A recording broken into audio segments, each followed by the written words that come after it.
ನಾನು ತುಂಬ ಜ್ಯೋತಿಷಿಗಳ ಹತ್ರ ಹೋಗಿ ನನ್ನ ಬಗ್ಗೆ ನಾನು ತಿಳ್ಕೊಳಕ್ಕೆ ಹೋಗಿದ್ದೀನಿ. ಸೊ ನಾನು ಯಾವಾಗ ಕಲಿಯೋಕ್ಕೆ ಸ್ಟಾರ್ಟ್ ಮಾಡಿದೆ, ಹೌದು ನಾನು ಹುಟ್ಟಿರೋದೇ ನಾನು ಇದಕ್ಕೋಸ್ಕರ, ಈ ಕರ್ಮ ಮಾಡೋದಕ್ಕೆ ನಾನು ಹುಟ್ಟಿದ್ದೀನಿ ಅನ್ನೋದು ನನಗೆ ಆಮೇಲೆ ಗೊತ್ತಾಯಿತು. ಮಂಗಳ ದೋಷ ಇರುತ್ತೆ, ಶನಿ ದೋಷ ಇರುತ್ತೆ, ಅದು ಹೆಂಗೆ ನಿವಾರಣೆ ಮಾಡಬೇಕು? ಲಾಕ್ ರೆಡಿ ಆಗಿದೆ ಅಂದಾಗ ಕೀ ಇದ್ದೇ ಇರುತ್ತೆ ಅಲ್ವಾ. ಸೊ ಹಾಗೆ ಎಲ್ಲ ಸಮಸ್ಯೆಗೂ ಪರಿಹಾರ ಇದೆ. ಮೂಲ ನಕ್ಷತ್ರದವ್ರನ್ನ ಮದುವೆ ಮಾಡ್ಕೊಂಡ್ರೆ ಅತ್ತೆ ಸತ್ತೋಗ್ತಾರೆ, ಥರದ್ದೇನೋ ಇದೆ. ಸ್ವಲ್ಪ ಆರೋಗ್ಯಂಟ್ ಇರ್ತಾರೆ, ಈ ಕಾರಣಕ್ಕೆ ಮೂಲ ನಕ್ಷತ್ರದವ್ರು ಅತ್ತೆ ಇರೋರು ಮದುವೆ ಮಾಡ್ಕೋಬಾರ್ದು. ಶನಿ ಅಂತಂದ್ರೇನೆ ತುಂಬಾ ಜನ ಶನಿ ಕುಸ್ಕೊಂತ ಅಂತಾರೆ, ಭಯ ಪಡ್ತಾರೆ. ಅದನ್ನ ಯಾವ ರೀತಿ ಎಕ್ಸೆಪ್ಟ್ ಮಾಡ್ಕೊಂಡು ಅದೇ 7.5 ಅಂತ ಹೇಳ್ತಾರೆ. ಖಂಡಿತ ನಾನು ಇದನ್ನು ಒಪ್ಕೊಳ್ಳಲ್ಲ.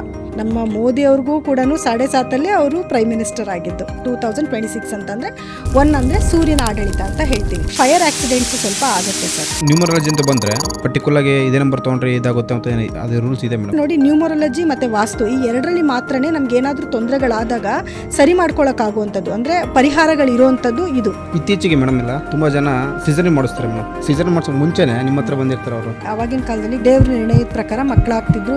ಅದೇ ಇವಾಗ ಏನ್ ಮಾಡ್ತಿದ್ದಾರೆ ಅಂತಂದ್ರೆ ಈ ರಿಸ್ಕ್ ನಾವು ತಗೊಳ್ಳೋದು ಬೇಡ, ಅದಕ್ಕೋಸ್ಕರ ಕೇಳಕ್ ಬರ್ತಾರೆ. ಈ ಜ್ಯೋತಿಷ್ಯಗೂ ಏನಾದ್ರು ಭಗವದ್ಗೀತೆ ಲಿಂಕ್ ಇದೆ ಮೇಡಮ್. ಒಬ್ಬ ಮನುಷ್ಯ ಭಗವದ್ಗೀತೆನ ಓದಿ ಅದನ್ನ ಅರ್ಥ ಮಾಡಿಕೊಂಡು ಆ ಥರ ನಡೆದ್ಬಿಟ್ರೆ ನೀವು ಯಾವ ಜ್ಯೋತಿಷನೂ ಕೇಳಬೇಕಾದ ಅವಶ್ಯಕತೆನೇ ಇರೋದಿಲ್ಲ. ಎಲ್ಲರೂ ನಮಸ್ಕಾರ. ದ ಓಪನ್ ಟಾಕ್ಸ್ ಕನ್ನಡಕ್ಕೆ ಸ್ವಾಗತ. ಇವತ್ತು ನಮ್ಮ ಜೊತೆಗಿದ್ದಾರೆ ವಿಭಾ ಶೆಟ್ಟಿ ಅವರು, ಜ್ಯೋತಿಷ್ಯರು, ಸಂಖ್ಯಾಶಾಸ್ತ್ರರು ಮತ್ತು ವಾಸ್ತು ತಜ್ಞರು. ಸೊ ಬನ್ನಿ ಈಗ ನಮ್ಮ ಶೋಗೆ ಈಗ ವೆಲ್ಕಮ್ ಮಾಡೋಣ. ನಮಸ್ತೆ ಸರ್.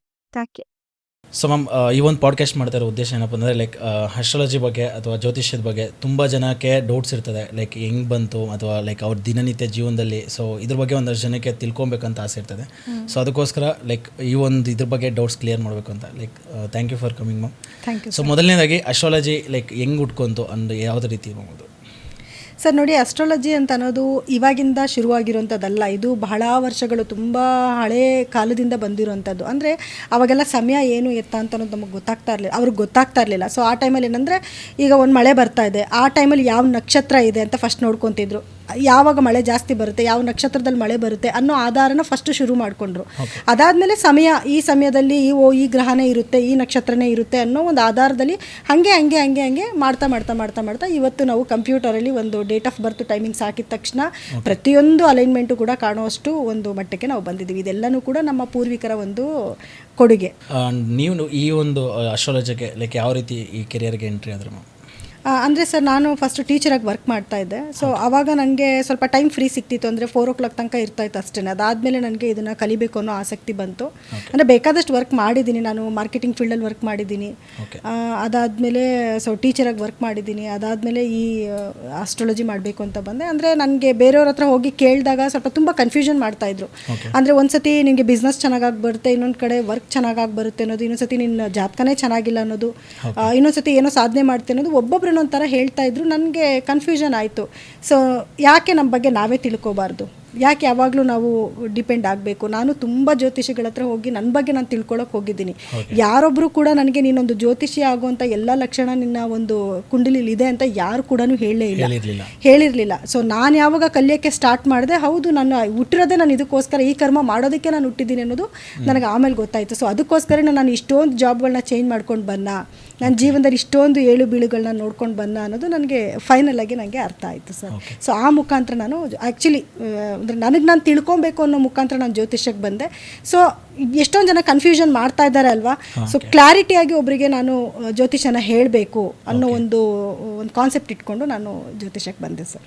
ಮೇಡಮ್, ಎಷ್ಟೋ ಜನ ಕ್ವಶನ್ ಮೇಡಮ್, ಇದು ಮಂಗಳ ದೋಷ ಕ್ವಶನ್, ಮಂಗಳ ದೋಷ ಇರುತ್ತೆ, ಶನಿ ದೋಷ ಇರುತ್ತೆ, ಅದು ಹೆಂಗೆ ನಿವಾರಣೆ ಮಾಡಬೇಕು ಅಂತ ಒಂದು ಕ್ವಶನ್ ಇರುತ್ತೆ ಮೇಡಮ್. ಹೌದು, ಅದಕ್ಕೆ ನೀವೇನು ಹೇಳಕ್ಕೆ ಇಷ್ಟಪಡ್ತೀವಿ? ಖಂಡಿತ ಸರ್, ಪ್ರತಿಯೊಂದು ಸಮಸ್ಯೆಗೂ ಕೂಡ ಒಂದು ಪರಿಹಾರ ಅನ್ನೋದು ಇದ್ದೇ ಇರುತ್ತೆ. ಯಾವ ಸಮಸ್ಯೆಗೂ ಪರಿಹಾರನೇ ಇಲ್ಲ ಅನ್ನೋದೇನೂ ಇಲ್ಲ. ಲಾಕ್ ರೆಡಿ ಆಗಿದೆ ಅಂದಾಗ ಕೀ ಇದ್ದೇ ಇರುತ್ತೆ ಅಲ್ವಾ. ಸೊ ಹಾಗೆ ಎಲ್ಲ ಸಮಸ್ಯೆಗೂ ಪರಿಹಾರ ಇದೆ.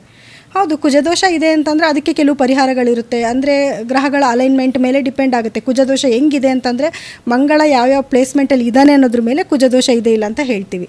ಇನ್ನು ಶನಿ ದೋಷ ಅಂತ ಅನ್ನೋದು ಈ 7.5 ಏನೇನೋ ಹೇಳ್ತಾರಲ್ಲ ಸರ್, ಈ 7.5 ಎಲ್ಲ ಯಾವುದೇ ಒಂದು ಮನುಷ್ಯನಿಗೆ ಎಫೆಕ್ಟ್ ಮಾಡೋದಿಲ್ಲ. ನಾವು ಅನ್ಕೋಬೇಕು ಅಷ್ಟೇ 7.5 ಆಗ್ತಿದೆ, ಅದಕ್ಕೆ ನಮ್ಗೆ ಇಷ್ಟೊಂದು ಕಷ್ಟ, ಅಷ್ಟಮ ಶನಿ, ಪಂಚಮ ಶನಿ ಅಂತ. ಶನಿ ಏನಂತಂದರೆ ಒಳ್ಳೆದಿನೇ ಮಾಡ್ತಾನೆ, ಬಟ್ ಅವನೇನಂದರೆ ಮನುಷ್ಯನ ಒಂದು ಪಾಲಿಷ್ ಮಾಡ್ತಾನೆ. ಒಂದು ಬಿದ್ದಿರೋ ಒಂದು ಸಾಧಾರಣ ಕಲ್ಲನ್ನ ಉಳಿಪೆಟ್ಟು ಕೊಟ್ಟಾಗ ಅದು ಹೆಂಗೆ ಒಂದು ಮೂರ್ತಿ ಆಗುತ್ತೋ ಅದೇ ರೀತಿ ಶನಿ ಅಂದರೆ ಯಾರು ನಮ್ಮ ಕಷ್ಟದಲ್ಲಿ ಯಾರು ಆಗ್ತಾರೆ ಯಾರಾಗಲ್ಲ ಜೀವನದ ಪಾಠನ ಕಳಿಸ್ಕೊಡೋನು. ಸೊ ಒಂದು ಸತಿ ನಾವು ಪಾಠ ಕಲ್ತಾದ್ಮೇಲೆ ಏನೇ ಮಾಡ್ತೀವಿ, ನಾವು ಒಂದು ಒಳ್ಳೆ ಸ್ಥಾನಕ್ಕೆ ಹೋಗ್ತೀವಿ, ಮತ್ತು ನಾವು ಎಲ್ಲ ಚಾಲೆಂಜಸ್ನು ಎದುರಿಸುವಂಥ ಒಂದು ಶಕ್ತಿ ಕೇಪಬಲ್ ಬರುತ್ತೆ. ಇದನ್ನೆಲ್ಲ ಮಾಡಿಕೊಡೋನೇ ನಮಗೆ ಶನಿ. ಸೊ ಹಾಗಾಗಿ ಶನಿನ ಯಾರು ಬೈಕೊಳ್ತಿದ್ರೆ ಒಳ್ಳೆಯದು. ತುಂಬಾ ಜನ ಪೂಜೆ ಮಾಡ್ತಾರೆ, ಬೈಕೊಳ್ಳೋಕ್ಕಿಂತ ಮುಂಚೆ ತುಂಬಾ ಜನ ಪೂಜೆ ಮಾಡ್ತಾರೆ, ತುಂಬಾ ಶನಿ ಭಯ ಪಡ್ತಾರೆ. ಅಲ್ಲ, ಶನಿನೇ ಅಂತಲ್ಲ, ಯಾವ ದೇವ್ರ ಮೇಲೂ ಅಷ್ಟೇ ನೀವು ಭಯ ಇಟ್ಕೋಬೇಡಿ, ಪ್ರೀತಿ ಇಟ್ಕೊಳ್ಳಿ, ಭಕ್ತಿಯಿಂದ ಪೂಜೆ ಮಾಡಿ, ಖಂಡಿತ ದೇವ್ರು ನಿಮಗೆ ಒಲಿತಾನೆ. ಈಗ ನಂದು ಅದೇ ಪ್ರಶ್ನೆ. ಈಗ ಶನಿ ಅಂತಂದ್ರೇನೆ ತುಂಬಾ ಜನ ಅದೇ ಶನಿ ವಕ್ರಿಸ್ಕೊಂತ ಅಂತಾರೆ, ಲೈಕ್ ಒಂದಷ್ಟು ಭಯ ಪಡ್ತಾರೆ ಅಂಡ್ ಬೇರೆ ಬೇರೆ ಬೇರೆ ರೀತಿಯಲ್ಲೆಲ್ಲ ಅದನ್ನ ಇದು ಮಾಡ್ತಾರೆ. ಸೊ ನಿಮ್ಮ ಪ್ರಕಾರ ಅದನ್ನ ಯಾವ ರೀತಿ ಎಕ್ಸೆಪ್ಟ್ ಮಾಡ್ಕೊಬೇಕು? ಅಂದ್ರೆ ಲೈಕ್ ಬೈಕೊಬೇಕಾ, ಇಲ್ಲ ನೀವು ಅಂದ್ರೆ ಈಗ ಅದನ್ನ ಪ್ರೀತಿ ಮಾಡ್ಬೇಕು, ಭಯ ಪಡಬಾರ್ದು, ಲೈಕ್ ಯಾವ ತರ? ಏನು ಗೊತ್ತಾ ಸರ್, ಶನಿಗೆ ಅಂತ ಶನಿ ಅಂದ್ರೇನೆ ಏನು ಅಂತಂದ್ರೆ ಅವರೊಂಥರ ಒಂದು ಸ್ಟ್ರಿಕ್ಟ್ ಆಫೀಸರ್ ಥರ. ಅವರು ಯಾವ ಒಂದು ಕನ್ವಿನ್ಸ್ಗೂ ಬಗ್ಗೋರಲ್ಲ. ಸೊ ಬೇರೆ ಗ್ರಹಗಳಿಗಾದ್ರೂ ನಾವು ಅದಕ್ಕೇನಾದರೂ ಒಂದು ಮಾಡಿಬಿಟ್ರೆ ಸ್ವಲ್ಪನಾದರೂ ಅದ್ರ ಪ್ರಭಾವ ಕಮ್ಮಿ ಆಗುತ್ತೆ ಅಂತ. ಶನಿದು ಏನಪ್ಪ ಅಂತಂದರೆ, ಒಂದು ಮುಖ್ಯವಾಗಿ ಲೋ ಲೆವೆಲಲ್ಲಿ ವರ್ಕ್ ಮಾಡೋರನ್ನ ತುಂಬ ಕೀಳಾಗಿ ನೋಡಬಾರ್ದು. ನೀವೇನಾದ್ರು ಒಂದು ಬಾಸ್ ಆಗಿ ಆಫೀಸಲ್ಲಿ ವರ್ಕ್ ಮಾಡ್ತಿದ್ದೀರಂದರೆ ನಿಮ್ಮ ಕೈ ಕೆಳಗಡೆ ಯಾರು ಕೆಲಸ ಮಾಡ್ತಿದ್ದಾರೆ ಅವ್ರನ್ನ ಕೀಳಾಗಿ ನೋಡೋದು, ಬೇಜವಾಬ್ದಾರಿಯಿಂದ ಮಾತಾಡೋದು, ಬಾಯಲ್ಲಿ ಕೆಟ್ಟ ಮಾತಿಂದ ಬೈಯೋದು, ಇದು ಯಾವುದು ಮಾಡ್ದಿರಾ ಪ್ರೀತಿ ವಿಶ್ವ ನೀವು ಕೆಲಸ ತೊಗೊತಾ ಇದ್ದೀರಾ ಅದನ್ನೇ ಪ್ರೀತಿ ವಿಶ್ವಾಸದಿಂದ ಕೆಲಸ ತಗೊಳ್ಳಿ. ಮತ್ತು ಸ್ವಲ್ಪ ದಾನ ಧರ್ಮ ಮಾಡೋದು, ತುಂಬ ಬಡವ್ರಿಗೆ ಅಂದರೆ ದಾನ ಧರ್ಮ ಮಾಡಿ ಅಂದರೆ ಎಲ್ಲನೂ ಮಾರ್ಬಿಟ್ಟು ಸತ್ಯ ಹರಿಶ್ಚಂದ್ರನ್ ಥರ ಮಾಡಿ ಅಂತಲೂ ಹೇಳ್ತಿಲ್ಲ. ಏನು ಸ್ವಲ್ಪ ನಿಮ್ಮ ಕೈಲಾದಷ್ಟು ಅದನ್ನು ಒಂದು ವ್ಯಕ್ತಿಗೆ, ಒಬ್ಬ ಮನುಷ್ಯನಿಗೆ ಒಂದು ವ್ಯಕ್ತಿಗೆ ಸಹಾಯ ಮಾಡೋಕ್ಕಾಗದೇ ಇರೋಷ್ಟು ಕಷ್ಟದಲ್ಲಿ ಯಾರೂ ಇರೋದಿಲ್ಲ. ಏನು ಬೇಕಾದರೂ ಆಗಿರ್ಬೋದು, ಒಂದು ಊಟ ತಿಂಡಿ ಏನೋ ಒಂದು ಸಹಾಯ ಮಾಡುವಂಥದ್ದು. ಲೋ ಲೆವೆಲ್ ವರ್ಕರ್ಸ್ನ ತುಂಬ ಕೀಳಾಗಿ ನೋಡ್ದಿರಾ, ಅಂದರೆ ಈಗ ಸ್ವಲ್ಪ ಸ್ವೀಪರ್ಸ್ ಆಗಿರ್ಬೋದು ಅಥವಾ ಹೋಟೆಲ್ಗಳಲ್ಲಿ ಕೆಲಸ ಮಾಡ್ತಿರ್ತಾರೆ ಅಂಥವ್ರಿಗೆ ಕೀಳಾಗಿ ನೋಡ್ದಿರಾ ಪ್ರೀತಿ ವಿಶ್ವಾಸದಿಂದ ಮಾತಾಡ್ಸ್ತೀರಾ, ಅಷ್ಟಕ್ಕೆ ಶನಿ ಒಲಿತಾನೆ ಖಂಡಿತವಾಗ್ಲಿ. ಯಾಕಂದರೆ ಅಷ್ಟು ಒಂದು ಕರುಣೆ ಇರೋಂಥ ಒಂದು ಪ್ರಭಾವ ಕೊಡ್ತಾನೆ ಶನಿದೇವ. ಸೊ ನಾವು ಹೆಂಗಂದ್ರಂಗೆ ನಡ್ಕೊಂಡು ದುರಾಂಕಾರವಾಗಿ ಮಾತಾಡೋದು ಇದೆಲ್ಲ ಮಾಡಿಬಿಟ್ಟು ನನಗೆ ಶನಿಯಿಂದ ಒಳ್ಳೇದಾಗಬೇಕು ಅಂದರೆ ಎಲ್ಲಿಂದ ಆಗುತ್ತೆ ಅಲ್ವಾ? ಸೊ ಅದು ಶನಿಯ ಒಂದು ದೃಷ್ಟಿ, ವಕ್ರ ದೃಷ್ಟಿ ಬೀಳುತ್ತೆ ಅಂತ ಹೇಳ್ತಾರೆ. ನಿಜ, ಶನಿಯಿಂದ ಏನಂದರೆ ಸ್ಲೋ ಆಗುತ್ತಷ್ಟೇ. ಇವಾಗ ಏನೋ ಒಂದು ಕೆಲಸ ನಮ್ಗೆ ಆಗಬೇಕಾಗಿದೆ, ಇವಾಗ ಲಗ್ನದ ಮೇಲಾಗಲಿ ಅಥವಾ ಲಗ್ನಾಧಿಪತಿ ಮೇಲಾಗಲಿ ಶನಿ ದೃಷ್ಟಿ ಬಿದ್ದಿದೆ ಅಂದಾಗ ಅವ್ರ ಜೀವನದಲ್ಲೆಲ್ಲ ನಿಧಾನವಾಗಿ ನಡೀತಾ ಇರುತ್ತೆ. ಖಂಡಿತವಾಗ್ಲೂ ಸಕ್ಸಸ್ ಆಗ್ತಾರೆ, ಬಟ್ ನಿಧಾನವಾಗಿ ಸಕ್ಸಸ್ ಆಗ್ತಾರೆ ಅನ್ನೋದಷ್ಟೇ. ಅಂದರೆ ಜೀವನದ ಪಾಠನ ಚೆನ್ನಾಗಿ ಕಲಿಸಿ ಅದಾದಮೇಲೆ ಅವನು ಗ್ರೋತ್ನ ಕೊಡ್ತಾನೆ. ಈಗ ಈ ಶನಿ ಅನ್ನೋದು ಅಂದರೆ ಲೈಕ್ ನಾವು ಮಾಡೋವಂಥ ತಪ್ಪುಗಳು, ನಾವು ಮಾಡೋಂತಹ ಲೈಕ್ ಏನಂತಾರೆ ಕೆಟ್ಟ ಕೆಲಸಗಳಿಂದ ನಮಗೆ ನಮ್ಮ ಜೀವನ ಮೇಲೆ ಬೀರ್ತದೆ. ಹೌದು ಸರ್, ಕೆಟ್ಟ ಕೆಲಸ ಅನ್ನೋಕ್ಕೂ ಜಾಸ್ತಿ ನಾವೇನು ಅದೇ ನಾನಾಗಲೇ ಹೇಳಿದ್ನಲ್ಲ, ನಮಗೆ ಯಾರೊಬ್ರು ಸೇವೆ ಮಾಡ್ತಿದ್ದಾರೆ ಅಂದಾಗ ನಾವು ಅವ್ರನ್ನ ತುಂಬ ಹೀಯಾಳ್ಸೋದು, ಹೆಂಗಂದ್ರಂಗೆ ಮಾತಾಡೋದು. ಕೆಲವರೆಲ್ಲ ಹೊಡೆಯೋರು ಇದ್ದಾರೆ, ಏನು ಕೆಲಸ ಮಾಡೋರನ್ನ ಹಿಡ್ಕೊಂಡು ಹೊಡೆಯೋರು ಇದ್ದಾರೆ, ಮನೆ ಕೆಲಸ ಮಾಡೋರನ್ನ ಇವ್ರನ್ನ ಇದೆಲ್ಲ ಖಂಡಿತವಾಗ್ಲೂ ಮುಂದಕ್ಕೆ ಅವ್ರು ಅನುಭವಿಸ್ತಾರೆ. ಸೊ ಅದನ್ನೆಲ್ಲ ಸ್ವಲ್ಪ ಎಷ್ಟು ನೀವು ಪ್ರೀತಿ ವಿಶ್ವಾಸದಿಂದ ಜನಗಳ ಜೊತೆ ನಡ್ಕೊತೀರೋ ಅಷ್ಟು ಶನಿಯ ಒಂದು ಅನುಗ್ರಹ ಚೆನ್ನಾಗಿರುತ್ತೆ ಸರ್. ಮೇಡಮ್, ಆಮೇಲೆ ಈ ಶನಿ ಹಿಡಿದ್ರೆ 8 ವರ್ಷ ಹೋಗಲ್ಲ ಅಂತಂದೇನೋ ಅದು ರೂಮರ್, ಅದು ನಿಜನೇ ಮೇಡಮ್? ಅದು ಸರ್ ಅದೇ 7.5 ಅಂತ ಹೇಳ್ತಾರೆ. ಅದೇನಂದ್ರೆ ಒಂದು ಲಗ್ನ ಇರುತ್ತೆ ಅಥವಾ ರಾಶಿ ಇರುತ್ತೆ ಅನ್ಕೊಳ್ಳಿ, ಹಿಂದೆ ಮುಂದೆ ಒಂದು ಗ್ರಹ ಬಂದು ಅದೇ ಶನಿ ಬಂದು ಸ್ಲೋ ಮೂಮೆಂಟ್ ಆಗೋದು. 2.5 ವರ್ಷ ಒಂದು ರಾಶಿನಲ್ಲಿ ಇರ್ತಾನೆ. ಸೊ ಹಿಂದೆ ಇದ್ದಿದ್ದ ರಾಶಿನಲ್ಲಿ 2.5, ಮಧ್ಯದ ರಾಶಿನಲ್ಲಿ 2.5 ಮತ್ತು ಮುಂದಕ್ಕೆ 2.5, ಟೋಟಲಾಗಿ 7.5 ವರ್ಷ ಸರಿಗಿಲ್ಲ ಅಂತ ಹೇಳ್ತಾರೆ. ಖಂಡಿತ ನಾನು ಇದನ್ನು ಒಪ್ಕೊಳ್ಳಲ್ಲ. 12ನೇ ಮನೆಯಲ್ಲಿ ಇದ್ದಾಗ ಅಂದರೆ ಹಿಂದೆ ರಾಶಿನಲ್ಲಿ ಇದ್ದಾಗ ಹೌದು ಅಧಿಕವಾದ ಖರ್ಚು ಬರುತ್ತೆ, ಅನಿರೀಕ್ಷಿತವಾದ ಖರ್ಚುಗಳು ಬರುತ್ತೆ. ಸೊ ಆ ಟೈಮಲ್ಲಿ ನೀನು ಕೆಲಸ ಜಾಸ್ತಿ ಮಾಡು, ಖರ್ಚು ನಿನಗೆ ಬರ್ತಾ ಇದೆ ಅಂತಂದಾಗ ನಿನಗೆ ತಿಂಗಳಿಗೆ ನಿನಗೆ ಒಂದು 1,000 ರೂಪಾಯಿ ಖರ್ಚಾಗುತ್ತೆ, ಅಥವಾ ಒಂದು ದಿವಸಕ್ಕೆ ನಿಂಗೆ 1,000 ರೂಪಾಯಿ ಖರ್ಚಾಗುತ್ತೆ ಅಂದಾಗ ನೀನು 2,000 ರೂಪಾಯಿ ದುಡಿಬೇಕು. ದುಡಿಯೋದಕ್ಕೆ ನೀನು ಪ್ರಯತ್ನ ಪಡಬೇಕು. ನೀನು ಕೂತಿ ಜಾಗದಲ್ಲೇ ಕುತ್ಕೊಂಡ್ಬಿಟ್ಟು ನನಗೆ ಖರ್ಚಾಗ್ತಿದೆ ಶನಿ 7.5 ಸ್ಟಾರ್ಟ್ ಆಯಿತು ಅಂತ ಕೂತ್ಕೊಂಡ್ರೆ ಏನೂ ಮಾಡೋಕ್ಕಾಗಲ್ಲ. ಇದೇ 7.5 ಚೆನ್ನಾಗಿದ್ದಾಗೇನೆ ಎಷ್ಟು ಜನಕ್ಕೆ ಒಳ್ಳೇದಾಗಿದೆ. ನಮ್ಮ ಮೋದಿ ಅವ್ರಿಗೂ ಕೂಡ 7.5 ಅವರು ಪ್ರೈಮ್ ಮಿನಿಸ್ಟರ್ ಆಗಿದ್ದು. ಸೊ ಹಾಗೆ ಇದು ಶನಿ ಕೆಟ್ಟದ್ದು ಮಾಡಲ್ಲ. ಇನ್ನು ಲಗ್ನಕ್ಕೆ ಬಂದಾಗೂ ಅಷ್ಟೇ ಸ್ಲೋ ಇರ್ತಾರೆ, ಸ್ವಲ್ಪ ಲೇಜಿ, ಅಂದರೆ ಅವನು ಲೇಜಿನೂ ಕೊಡ್ತಾನೆ, ಅಯ್ಯೋ ಹೋಗ್ಬೇಡ ಕುತ್ಕೋ, ಅಯ್ಯೋ ನಾಳೆ ಮಾಡೋಣ ಕುತ್ಕೋ ಅನ್ನೋದನ್ನು ಕೊಡ್ತಾನೆ. ಆದರೆ ಅದನ್ನು ಮೀರಿ ನೀನು ಹೋಗ್ತಿಲ್ಲ, ಅವಾಗ ನಿನಗೆ ಅದು ಒಳ್ಳೇದಾಗೋದು. ಇನ್ನು ಧನಸ್ಥಾನಕ್ಕೆ ಬಂದಾದಮೇಲೆ 100% ಒಳ್ಳೇದೇ ಮಾಡ್ತಾನೆ, ಫಿನಾನ್ಷಿಯಲ್ ಸ್ಟೇಟಸ್ನ ಚೆನ್ನಾಗಿ ಮಾಡ್ತಾನೆ. ಸ್ಟಾರ್ಟಿಂಗ್ 2 ಇಯರ್ಸ್ನಲ್ಲಿ ನಿಮಗೆ ಸ್ವಲ್ಪ ಡಿಫಿಕಲ್ಟ್ ಲೈಫ್ ಅನಿಸುತ್ತೆ. ಯಾಕೆ ಅಂತಂದರೆ ಆ ಥರದ್ದು ನಿನ್ನ ಸುತ್ತಮುತ್ತ ಯಾರ್ಯಾರು ಇದ್ದಾರೆ ನೋಡ್ಕೋ, ಏನೇನೆಲ್ಲ ನಿನಗೆ ತೊಂದರೆ ಕೊಡ್ತಾರೆ ನೋಡ್ಕೋ, ನಿನ್ನ ಬೀಳಿಸಿದಾಗ ನಿನ್ನ ಯಾರು ನಿನ್ನ ಜೊತೆಲಿ ಇರ್ತಾರೆ ನೋಡ್ಕೊ ಅನ್ನೋದು ಎಲ್ಲನೂ ತೋರಿಸ್ತಾನೆ. ಅದಾದಮೇಲೆ ನಿಮಗೆ ಬುದ್ಧಿ ಬರುತ್ತೆ, ಯಾರು ನನ್ನ ಜೊತೆಲಿ ಇರಲ್ಲ, ನಾನೇ ಮಾಡಬೇಕು ಅನ್ನೋದು ಬರುತ್ತೆ. ಆವಾಗ ನೀವು ಕೆಲಸ ಮಾಡೋಕ್ಕೆ ಸ್ಟಾರ್ಟ್ ಮಾಡ್ತೀರಾ. ಅದಾದಮೇಲೆ ಇನ್ನು 2.5 ವರ್ಷದಲ್ಲಿ ನಿಮ್ಗೆ ಒಳ್ಳೆ ಫಲನ ಕೊಡ್ತಾನೆ. ಹಾಗೆ ಶನಿ ದಶೆ ಅಥವಾ ಏನು ಈ 7:30 ನಡೀತಾ ಇರ್ಬೇಕಾದ್ರೆ ಕೆಲಸ ಜಾಸ್ತಿ ಮಾಡಬೇಕು. ಈಗ ಒಂದು ಕೆಲಸ ಮಾಡ್ತಾ ಇರೋ ಜೊತೆಗೆ ಇನ್ಯಾವುದಾದ್ರೂ ಅಡಿಷ್ನಲ್ ಕೆಲಸ ಮಾಡಬೇಕು. ಅವಾಗೇನೆ ನಿಮ್ಗೆ ಅದರಿಂದ ಬೆನಿಫಿಟ್ ಸಿಕ್ಕೋದು. ಓಕೆ, ಇದು ಕ್ಲಿಯರ್ ಮಾಡ್ಕೊಂಡ್ರೆ ಆಮೇಲೆ ಮುಂಚೆ ಒಳ್ಳೇದಾಗುತ್ತಂತ. ಶನಿ ಇದೇನಿದೆ ಶಾಡೆ ಸತ್ ಅದು ಹೆಂಗೆ ಗೊತ್ತಾ ಸರ್, ಶನಿ ದೆಸೆ ಒಬ್ಬ ಮನುಷ್ಯನಿಗೆ ಜೀವನ ಪರ್ಯಂತದಲ್ಲಿ ಒಂದು 3 ಸತಿ ಬರ್ಬೋದು ಸರ್ ಅಷ್ಟೇ. ಇವಾಗಿರೋ ಆಯಸ್ಸಿಗೆಲ್ಲ ಒಂದು 3 ಸತಿ ಬರ್ಬೋದು ಅನ್ಕೊಳ್ಳಿ. ಹೆಂಗೆ ತಿಳ್ಕೊಬೇಕು ಅಂದರೆ ನಮಗೆ ಅಂದರೆ ಸರ್ ಏನು ಗೊತ್ತಾ ಸರ್, ಯಾವ ನಕ್ಷತ್ರದಲ್ಲಿ ಹುಟ್ಟಿದ್ದಾರೆ ಅನ್ನೋದ್ರ ಮೇಲೆ ಡಿಪೆಂಡ್ ಆಗುತ್ತೆ. ಇಲ್ಲಿ ನಕ್ಷತ್ರಗಳು ಒಂದಿಷ್ಟಿಷ್ಟು ನಕ್ಷತ್ರಗಳು ಅಂದರೆ ಒಂದು 3 ನಕ್ಷತ್ರಗಳು ಇಂತಿಂಥ ಗ್ರಹದ ಆಡಳಿತದಲ್ಲಿದೆ ಅಂತ ನಾವು ಹೇಳ್ತೀವಿ. ಏನು, ಕೇತು ಆಗಿರ್ಬೋದು, ರಾಹು ಆಗಿರ್ಬೋದು, ಶನಿ ಆಗಿರ್ಬೋದು, ಈ ಥರ ನಕ್ಷತ್ರಗಳಲ್ಲಿ ಹುಟ್ಟಿರ್ತಾರೆ. ಅವ್ರು ಯಾವ ನಕ್ಷತ್ರದಲ್ಲಿ ಹುಟ್ಟಿರ್ತಾರೋ ಅದರ ಅಧಿಪತಿ. ಇವಾಗ ಫಾರ್ ಎಕ್ಸಾಂಪಲ್ ಈಗ ರೋಹಿಣಿ ನಕ್ಷತ್ರ ಅಂತಲೇ ತೊಗೊಳ್ಳಿ, ಅದು ಚಂದ್ರನ ನಕ್ಷತ್ರ. ಸೊ ಚಂದ್ರದೆಸೆಯಿಂದ ಶುರುವಾಗುತ್ತೆ. ಸೊ ಚಂದ್ರದೆಸೆ ಆದಮೇಲೆ ನೆಕ್ಸ್ಟ್ ಯಾವ ದಶೆ ಬರುತ್ತೆ, ಕುಜ ದಶೆ ಬರುತ್ತೆ. ಕುಜ ಆದಮೇಲೆ ಯಾವ್ದು ಬರುತ್ತೆ, ರಾಹು ಬರ್ತಾನೆ. ರಾಹು ಆದಮೇಲೆ ಗುರು ಬರ್ತಾನೆ. ಅದಾದಮೇಲೆ ಶನಿ ಬರ್ತಾನೆ. ಈ ಥರ ಒಂದು ಏಜ್, ಈ ಏಜ್ ಆದಮೇಲೆ ಈ ಏಜ್ ಆದಮೇಲೆ ಅಂತ ಬರ್ತಾ ಹೋಗುತ್ತೆ. ಸೊ 3 ಸತಿ ಶನಿ 7.5 ನಾನು ಹೇಳ್ತಿರೋದು 7.5 ಬಂದು 2.5 ವರ್ಷಕ್ಕೆ ಒಂದು ಸತಿ ನಾನು ಹೇಳಿದೆ ಗ್ರಹಗಳು ಚೇಂಜ್ ಆಗ್ತಿರುತ್ತೆ ಅಂತ. ಸೊ ನಿಮ್ಮ ರಾಶಿಗೆ 7.5 ಒಂದು 3 ಸತಿ ಬರ್ಬೋದು ನಿಮ್ಮ ಜೀವನ ಪರ್ಯಂತದಲ್ಲಿ. ಫಸ್ಟ್ ಟೈಮ್ ಬಂದಾಗ ಸ್ವಲ್ಪ ಕಷ್ಟ ಕೊಡ್ತಾನೆ. ಸೆಕೆಂಡ್ ಟೈಮಲ್ಲಿ ಅದ್ಭುತವಾಗಿರುತ್ತೆ, ತುಂಬ ಸಾಧನೆ ಮಾಡ್ತಾರೆ, ತುಂಬ ಚೆನ್ನಾಗಿರ್ತಾರೆ. ಥರ್ಡ್ ಟೈಮಲ್ಲಿ ಸ್ವಲ್ಪ ಕಷ್ಟ ಅಂತಂದರೆ ಅದೇ ಇವಾಗ ನಿಮಗೆ ಫಸ್ಟ್ ಟೈಮು ಜೀವನ ಪಾಠ ಕಲ್ಸೋಕ್ಕೆ ಅಂತ ಹೇಳಿದೆ, 2ನೇ ಟೈಮಲ್ಲಿ ಒಳ್ಳೆ ಲಾಭ ಕೊಡ್ತಾನೆ ಅಂತ ಹೇಳಿದೆ, 3ನೇ ಸತಿ ನೀನು ಹೆಂಗೆ ಮೆರೆದಿರ್ತೀಯ ಅದ್ರ ಮೇಲೆ ಡಿಪೆಂಡ್ ಆಗುತ್ತೆ. ದುಡ್ಡು ಬಂದಾಗ ನೀವು ಯಾವ ಥರ ನಡ್ಕೊಂಡಿರ್ತೀರ ಅನ್ನೋದ್ರ ಮೇಲೆ 3ನೇ ವರ್ಷದ್ದು ನಿಮಗೆ ಗೊತ್ತಾಗುತ್ತೆ. ಸೊ ಇದ್ದಾಗ ಜಾಸ್ತಿ ಇದು ಮೆರಿಲೂಬಾರ್ದು, ಇಲ್ಲ ಅಂತ ಕೊರಗಲೂಬಾರ್ದು, ಇನ್ನೊಬ್ರನ್ನ ನೋಡಿ ಅಸೂಯೇನೂ ಪಡಬಾರ್ದು. ನಾವೇನಾಗಬೇಕು ಅನ್ನೋದ್ರ ಬಗ್ಗೆ ಮಾತ್ರ ನಾವು ಫೋಕಸ್ ಮಾಡಬೇಕು. ಮೇಡಮ್, ನೀವು ಪ್ರಿಡಿಕ್ಷನ್ ಎಲ್ಲ ಮಾಡ್ತಿರಲ್ಲ ಮೇಡಮ್, ಅಂದರೆ ನೆಕ್ಸ್ಟು 5 ಇಯರ್ಸಲ್ಲಿ ಇವರು ಮುಖ್ಯಮಂತ್ರಿ ಆಗ್ತಾರೆ, ಇವ್ರು PM ಆಗ್ತಾರೆ ಅಂತ ಸ್ವಲ್ಪ ಜನ ಕೇಳ್ಪಟ್ಟಿದ್ದೀವಿ ನಾವು. ಅದ್ರಲ್ಲಿ ನಿಜಾನ ಮೇಡಮ್ ನೀವು? ಹೌದು ಸರ್, ಅಂದರೆ ಅವ್ರದ್ದು ಏನು ಕರೆಕ್ಟಾಗಿ ಟೈಮು, ಡೇಟ್ ಆಫ್ ಬರ್ತ್ ಎಲ್ಲ ಸಿಕ್ಕಿದ್ರೆ ಅವ್ರಿಗೆ ಯಾವಾಗ ಯೋಗ ಬರುತ್ತೆ. ಇವಾಗ ನಾನು ಹೇಳಿದೆ ದಶಾಭುಕ್ತಿ ಅಂತ ಹೇಳಿದೆ. ಸೊ ಇವಾಗ ಒಂದು ಶುಕ್ರ ದಶೆ ನಡೀತಿದೆ ಅಂತ ಇಟ್ಕೊಳ್ಳಿ. ಶುಕ್ರ ಎಲ್ಲರಿಗೂ ಒಳ್ಳೇದು ಮಾಡ್ತಾನೆ ಅಂತ ಹೇಳೋಕ್ಕಾಗಲ್ಲ. ಶುಕ್ರ ಏನಾದರೂ ಅವ್ರ ಜಾತಕದಲ್ಲಿ ಒಳ್ಳೆ ಮನೆಯಲ್ಲಿದ್ದರೆ, ಒಳ್ಳೆ ನಕ್ಷತ್ರದಲ್ಲಿ ಕೂತ್ಕೊಂಡಿದ್ರೆ ಆ ದಶಾಭುಕ್ತಿನಲ್ಲಿ ಖಂಡಿತವಾಗ್ಲೂ ಅವ್ರಿಗೆ ಒಳ್ಳೇದಾಗುತ್ತೆ. ಸೊ ಆ ಮುಖಾಂತರವಾಗಿ ಅದನ್ನು ಪ್ರೆಡಿಕ್ಟ್ ಮಾಡ್ತಾರೆ ಸರ್. ಹೌದು, ಅದು ನಿಜ ಆಗುತ್ತೆ. ಅಂದರೆ ಪರ್ಟಿಕ್ಯುಲರ್ ಆಗಿ ಗೊತ್ತಿರಬೇಕು ಅಷ್ಟೇ. ಈಗ ಈಗ ನಾವು ಈ ಇಯರ್ಗೆ ಬರೋದಾದ್ರೆ 26 ಅನ್ನೋದು ಯಾವ ರೀತಿ ಇದೆ ನೋಡಿ ಸರ್, 2026 ಅಂದರೆ ಇದು ನ್ಯೂಮರಾಲಜಿ ಪ್ರಕಾರವಾಗಿ ನಾವು ಕೂಡಿ ನೋಡಿದಾಗ ಅದು 9 ಆಗುತ್ತೆ. ಸಾರಿ 1 ಆಗುತ್ತೆ. 10 ಅಂತ ಬರುತ್ತೆ. ಸೊ 1 ಆಗುತ್ತೆ 2026 ಅಂತಂದರೆ. 1 ಅಂದರೆ ಸೂರ್ಯನ ಆಡಳಿತ ಅಂತ ಹೇಳ್ತೀವಿ. ಸೊ ಸೂರ್ಯ ಅಂತಂದ್ರೆ ಫೈರ್, ಬೆಂಕಿ ಥರ ಇರ್ತಾನೆ ಅಂತ. ಅಂದರೆ ಈ ಒಂದು 2026ಅಲ್ಲಿ ಅಂಥ ಸಾಂಕ್ರಾಮಿಕ ರೋಗಗಳು ಬರೋದಿಲ್ಲ. ಯಾಕಂದರೆ ಸೂರ್ಯ ಅಂತಂದ್ರೇ ಕ್ರಿಮಿಕೀಟಗಳು ಅಂಥವ್ಯಾವೂ ಅಷ್ಟು ಜೀವಿಸಲ್ಲ. ಅಂದರೆ ಇವಾಗ ಮಳೆಗಾಲದಲ್ಲಿ ನೋಡಿ ಫಂಗಸ್ ಅದು ಇದು ಬರ್ತಾ ಇರುತ್ತೆ. ಬಟ್ ಬಿಸಿಲುಗಾಲದಲ್ಲಿ ಬಿಸಿಲು ಬಂದಿದ ತಕ್ಷಣ ಅದೆಲ್ಲನೂ ಮಾಯ ಆಗುತ್ತೆ. ಆ ಥರದ್ದೇನು ಬರದೇ ಇದ್ರು. ಬಟ್ ಫೈರ್ ಆಕ್ಸಿಡೆಂಟ್ಸ್ ಸ್ವಲ್ಪ ಆಗುತ್ತೆ ಸರ್. ಆದರೆ ಒಂದಕ್ಕೆ ನ್ಯೂಮರಾಲಜಿ ಪ್ರಕಾರವಾಗಿ 6 ಆಗೋದಿಲ್ಲ ಮತ್ತು 8 ಆಗೋದಿಲ್ಲ. ಓಕೆನಾ? ಆ ದಿನಾಂಕಗಳಲ್ಲಿ ಸ್ವಲ್ಪ ಅಪಘಾತಗಳು ನಡೀಬೋದು, ಅಂದರೆ ಫೈರ್ ಆಕ್ಸಿಡೆಂಟ್ಸ್ ಆಗಬಹುದು.